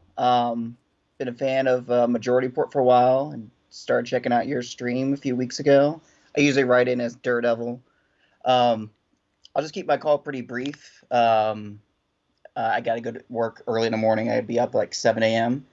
I was thinking about calling in on Scan Economy because I think I have like a non-crypto scam to talk about. Hold on one second. Could I pull your? I see you're using video. Could I pull your video up on the feed? Yeah, go ahead. Cool. Love that poster behind you, by the way. Yeah, I just got it in today, so yeah, I'm pretty excited. It took forever to get here, but I'm glad I got it. So really, the scam I was calling to talk about, I think is something called established titles, which Majority Report's been advertising, and I don't think they're doing anything dubious themselves, but it seems like it's supposed to be a novelty product where you buy. What's it called again? Say that one more time. I want to look it up. Established titles. Established titles. Yeah, and people in the MR chat pointed out that it's not a legit thing. Apparently, you buy like a novelty title to become a Scottish lord by buying a square plot of land. So it's like just 1 square foot, and that entitles you to be a lord. I mean, wait, hold on. I mean, that sounds like something that's just like for like something like niche or like some little like souvenir type thing. It sounds sounds like a thing that's not real right off the get go. Yeah, I think that's what they say. It's a novelty product. That's the word, yeah, novelty, right? You know, you just get to call yourself Lord for fun, like people buy stars and claim them, name them. But they also say they use the land for conservation purposes, and you're kind of contributing to preserving the land. And after looking at some articles, there's like an activist in Scotland who apparently was named them by pointing this out, but won his case in court, that they don't actually really sell you the land. It's not enough land to qualify for the land registry. So they don't actually have to document that they've sold that land. And they're marked as a charity, so they don't have to release that information to the public. So while they do own land in Scotland, they could be selling the same plots of land over and over. It's like $50 a plot of land, and then they might donate $1 to like some different tree planting foundations, which might be legit. They do it, but it just seems weird because it seems like, oh, $1, you buy a piece of land, we'll use it for not to develop, but you never really get to see it. There's no real proof that's being used. It can be sold multiple times over and over, and there's no guarantee that they don't sell it one day to a real land developer that comes along. So I just thought that was odd. I gotta say, I see a business opportunity here for people who want to become an American royalty. I can sell titles to become the Burger King, and the I don't know, hot dog queen. I could sell all sorts of Americanized lordship packages. This could be a fantastic opportunity. Yeah, it's made me want to do scans of my own. That's the only thing downside to watching Scam Economy. I've realized it might be much easier to get rich than just doing terrible 9-to-5 jobs. I gotta say, the thought of just if I was able to just scam extremely wealthy people or really shitty people, or let's do both even, I would be fine. But I couldn't do it because just the idea of even one regular normal person falling to my scam would just kill me. I couldn't do it. Yeah, that's the same too. I had like hopes of maybe during the peak of the pandemic when anti-vax things started becoming really, really popular among the right wing. I was like, maybe I should sell some Alex Jones type like magic pill nutrients. That's a great, but it's like, I don't know, defraud some granny who really is worried about COVID and thinks some sugar pill is going to save her life. I just couldn't do it. Yeah, yeah. That's just why we're different than these people, these scammers and others. Just we're not built for exploiting people. Yeah. Well, I had to keep it brief. I got to go to sleep. But just want to say keep up the great work. I love the show. I should have checked it out sooner. Been watching your appearances on Thursdays. an MR for a little while now. Hey, better. And I finally got around to it. Better late than never. Don't be too hard on yourself. You're watching now. Yeah. And also, they get one of those scam economy stickers. I think I need to reach out to you and get one of those. Yes, I'm way behind on them. I know I've been telling people, oh, they're on the way. I don't think I've requested one yet. Yeah, I'm gonna if a few did go out, and then a whole bunch of things happened. The Tim Pool thing, the Scam Economy Live, a bunch of things with the kids and everything, like just personal stuff in life, and I just got really behind. If you haven't got a sticker yet, I'm going to be on top of that very soon. You will get a sticker. I'll probably throw an extra one in there for people who haven't received it yet. But yeah, I'm gonna get it to you. Please don't worry. I'm a man of my word. I promise. Okay, cool. Oh yeah, and I forget. I had to say it's Morbin time for the chat. There you go, Morbin time. Don't promote anything Jared Leto on my feed, buddy. But Well, maybe if we get it trending again, they'll put it in theaters for a third time and lose even more money. Right, there you go. That's the ticket right there. I like that. Maybe I should do an episode on his whole weird little like cult thing. That's something else. Yeah, he's got a weird cult. Yeah. Do people know about that? His weird cult. I don't know if he's still doing it, but he had some weird thing where to go dress in all white and hang out with him on this like private deserted island or some shit. Weird stuff. I know that's behind the scenes of various movies, tending to be blind, limping around unbraced. It's like he's got some stuff off. Yeah. All right. Well, have a good night, Have Bender. a great night. Take care. Thanks for the call. I'll look more into established titles. Maybe there's something there too. Have a great night. All right, cool. Bye. And by look more into established titles, I mean I am going to buy myself a lordship right now. Give me a second. Ooh, it's on sale. A Father's Day sale. Ooh, I'm a father. Let me 5 square foot lordship title pack. Father's Day offer, 80% off. Normally $210. Bullshit. Fake sale. Not normally $210. Give me a break. Father's Day sale. $41.99. Don't you pull one of that. Don't pull that shit. You can't pull that shit on me. Normally $210. This shit's probably normally $50. Your sale is really just like 20% off. You're artificially pumping up the normal price. Give me a break. Lost a customer with your fake sale. Hate that shit. All right, I think that's the show, everybody. I'm tired. We went 3 hours, which is normal. It's a little bit above normal, actually, because technically the first half of the show should be 45 minutes to an hour long. The second half of the show, about an hour long. So this show should really always be around an hour 45 to 2 hours long. That was the original concept. We are now 3 hours in. Someone else is calling me. I'm gonna have to. I'm gonna hold here because I did a whole call-in show. I'm gonna have to hold to my word. There's about 1, 2, 3, 4, 5, 6 people who are trying to call in who didn't get through. Please call in Thursday or next Tuesday.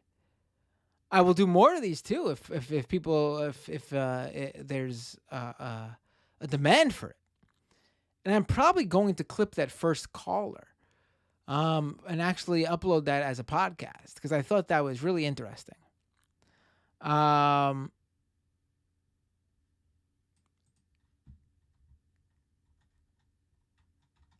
going to and also I gotta get things. I gotta get back on the guest scheduling for both this show and Scam Economy.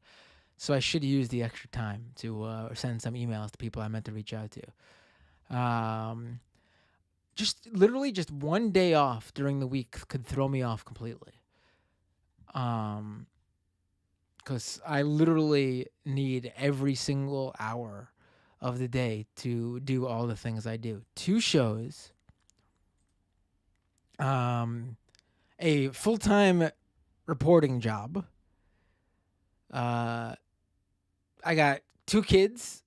One that I take to school every day and pick up from school, and He's going to be out of school in about a week. And then summer vacation for him, which means I'm going to have 2 kids home. And then also it's going to be, oh boy, I could use help. And to get help, I can use more support from my beautiful listeners.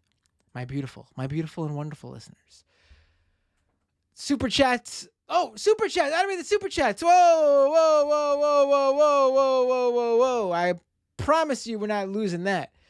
Tokyo Hans with a super chat. Just want to wish Matt and Binder Dad a belated happy Motherfuckers Day. Thank you, Binder Dad, for helping create such a wonderful gift to the world. Andrew with a super chat. I would pay pay-per-view if we can get a Sam Cedar versus Dennis Prager debate. Don King, make this happen. Oh, I meant to talk about that. I didn't get to any of the topics I wanted to talk about. I gotta edit the title of the show. We didn't talk about the Uvalde cops and their failures and the terrible shit that's coming out. We didn't get to this January 6th stuff. I gotta edit the title to add what we did talk about: conspiracy theory, de-radicalization and gun control and things like that. Phil B with a $10 super chat. Take my call. Working on art that should be appreciated during Pride Month. I don't think I did take your call, Phil. Did I? I'm sorry. Phil B with another super chat. I'm sorry. Actually, another $10 super chat. Thank you, Phil. Actually, think I missed my window. Try to catch you later. Wanted to mention how much the peeps on hearings today kept calling U.S. Constitution divinely inspired. Okay, and another listener called in to bring up what you said. Okay. Tripod with a super chat. A good interview regarding WWE is Jason Solomon, a wrestling podcaster since 2007 and House of Glory wrestling commentator based in Queens/Brooklyn. For a true story, for a little bit, and still is a piece of me that thinks about doing it. Wanted to go to the House of Glory wrestling school, get trained by Amazing Red, just for fun, not because I think I'm making a career out of it, just like an extracurricular activity, I guess you can call it. Like instead of signing up for a gym, I would sign up for that. And this one is amazing.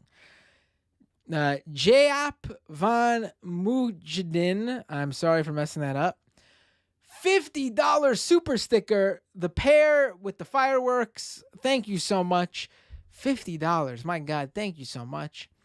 Over on Twitch. Drip Alert with the 5 community gift subs. Thank you so much. A social communist resubscribed with Prime. 4-month subscriber right there. Serious Business resubscribed at tier 1. 8-month subscriber there. Damn. Laura Weber subscribed with Prime. Thank you, Laura. Cameroon 42 subscribed with Prime. Thank you, Cameroon. Cartman subscribed with Prime. Thank you, Cartman. Tabe Cat subscribed with Prime. Thank you. Oh, Tabby Cat. Sorry, excuse me. It was spelled weird. That's all. Thank you so much. Supposedly Innocent subscribed with Prime. Thank you so much. Really appreciate all the support. Really can't do without you guys. Who should I, while I go to thank the patrons, who should I raid on Twitch? And again, become a Twitch Prime subscriber. If you are an Amazon Prime subscriber, you get a free Twitch Prime subscription. You should definitely connect your account and give that Twitch Prime subscription away, because you're basically leaving free money on the table for Amazon just to keep every month.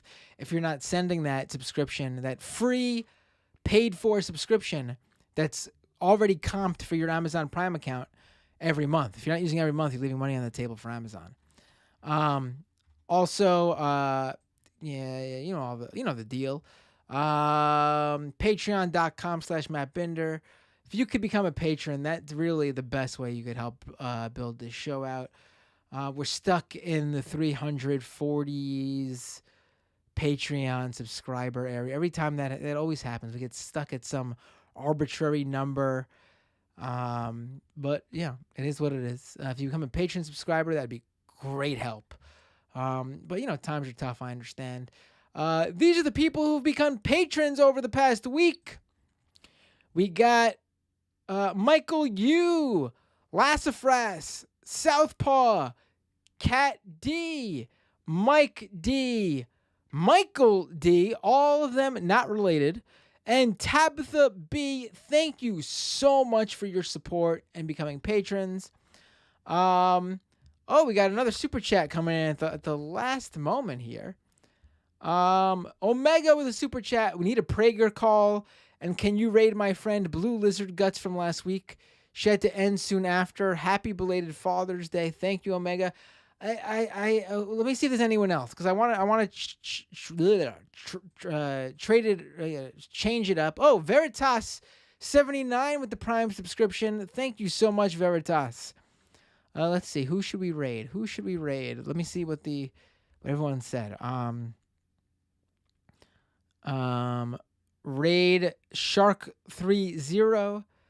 We got 2 people saying Dylan Burns. Raid Brozim says 1. We got 2 people who said Bros. Oh wait, that was just Grim twice. I got 1 for Shark 30, 2 for Dylan Burns. Let's think. Let's do a poll. I love the polls. Let's do polls. We'll do who should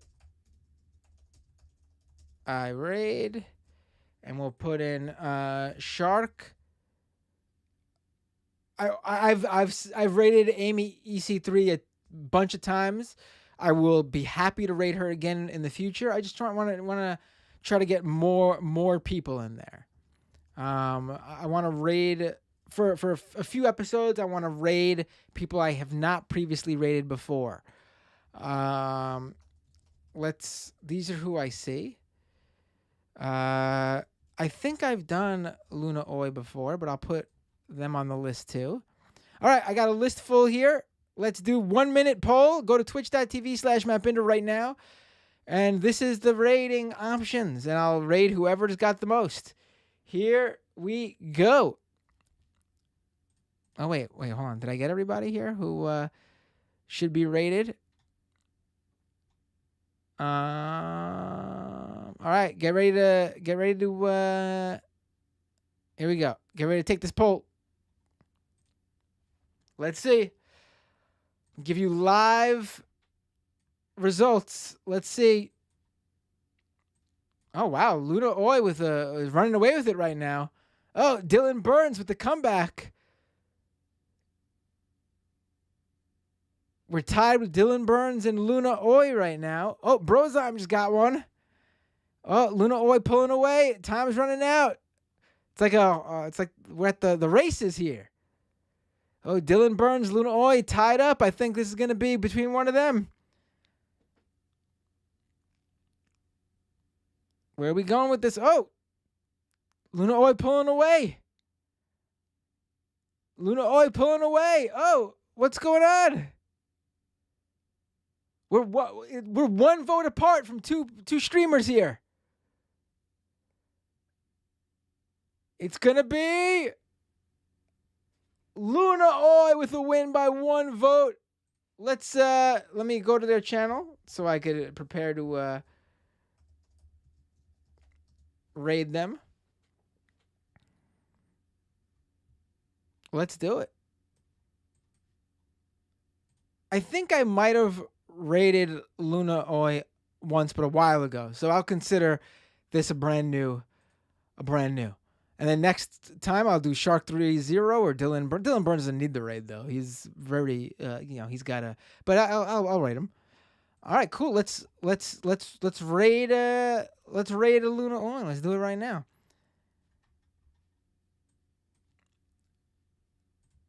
Here we go.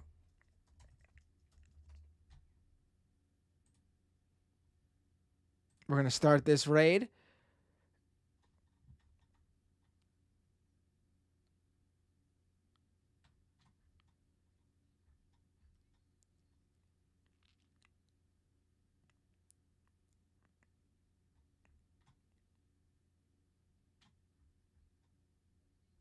All right, everyone. I will see you all next time on Doomed.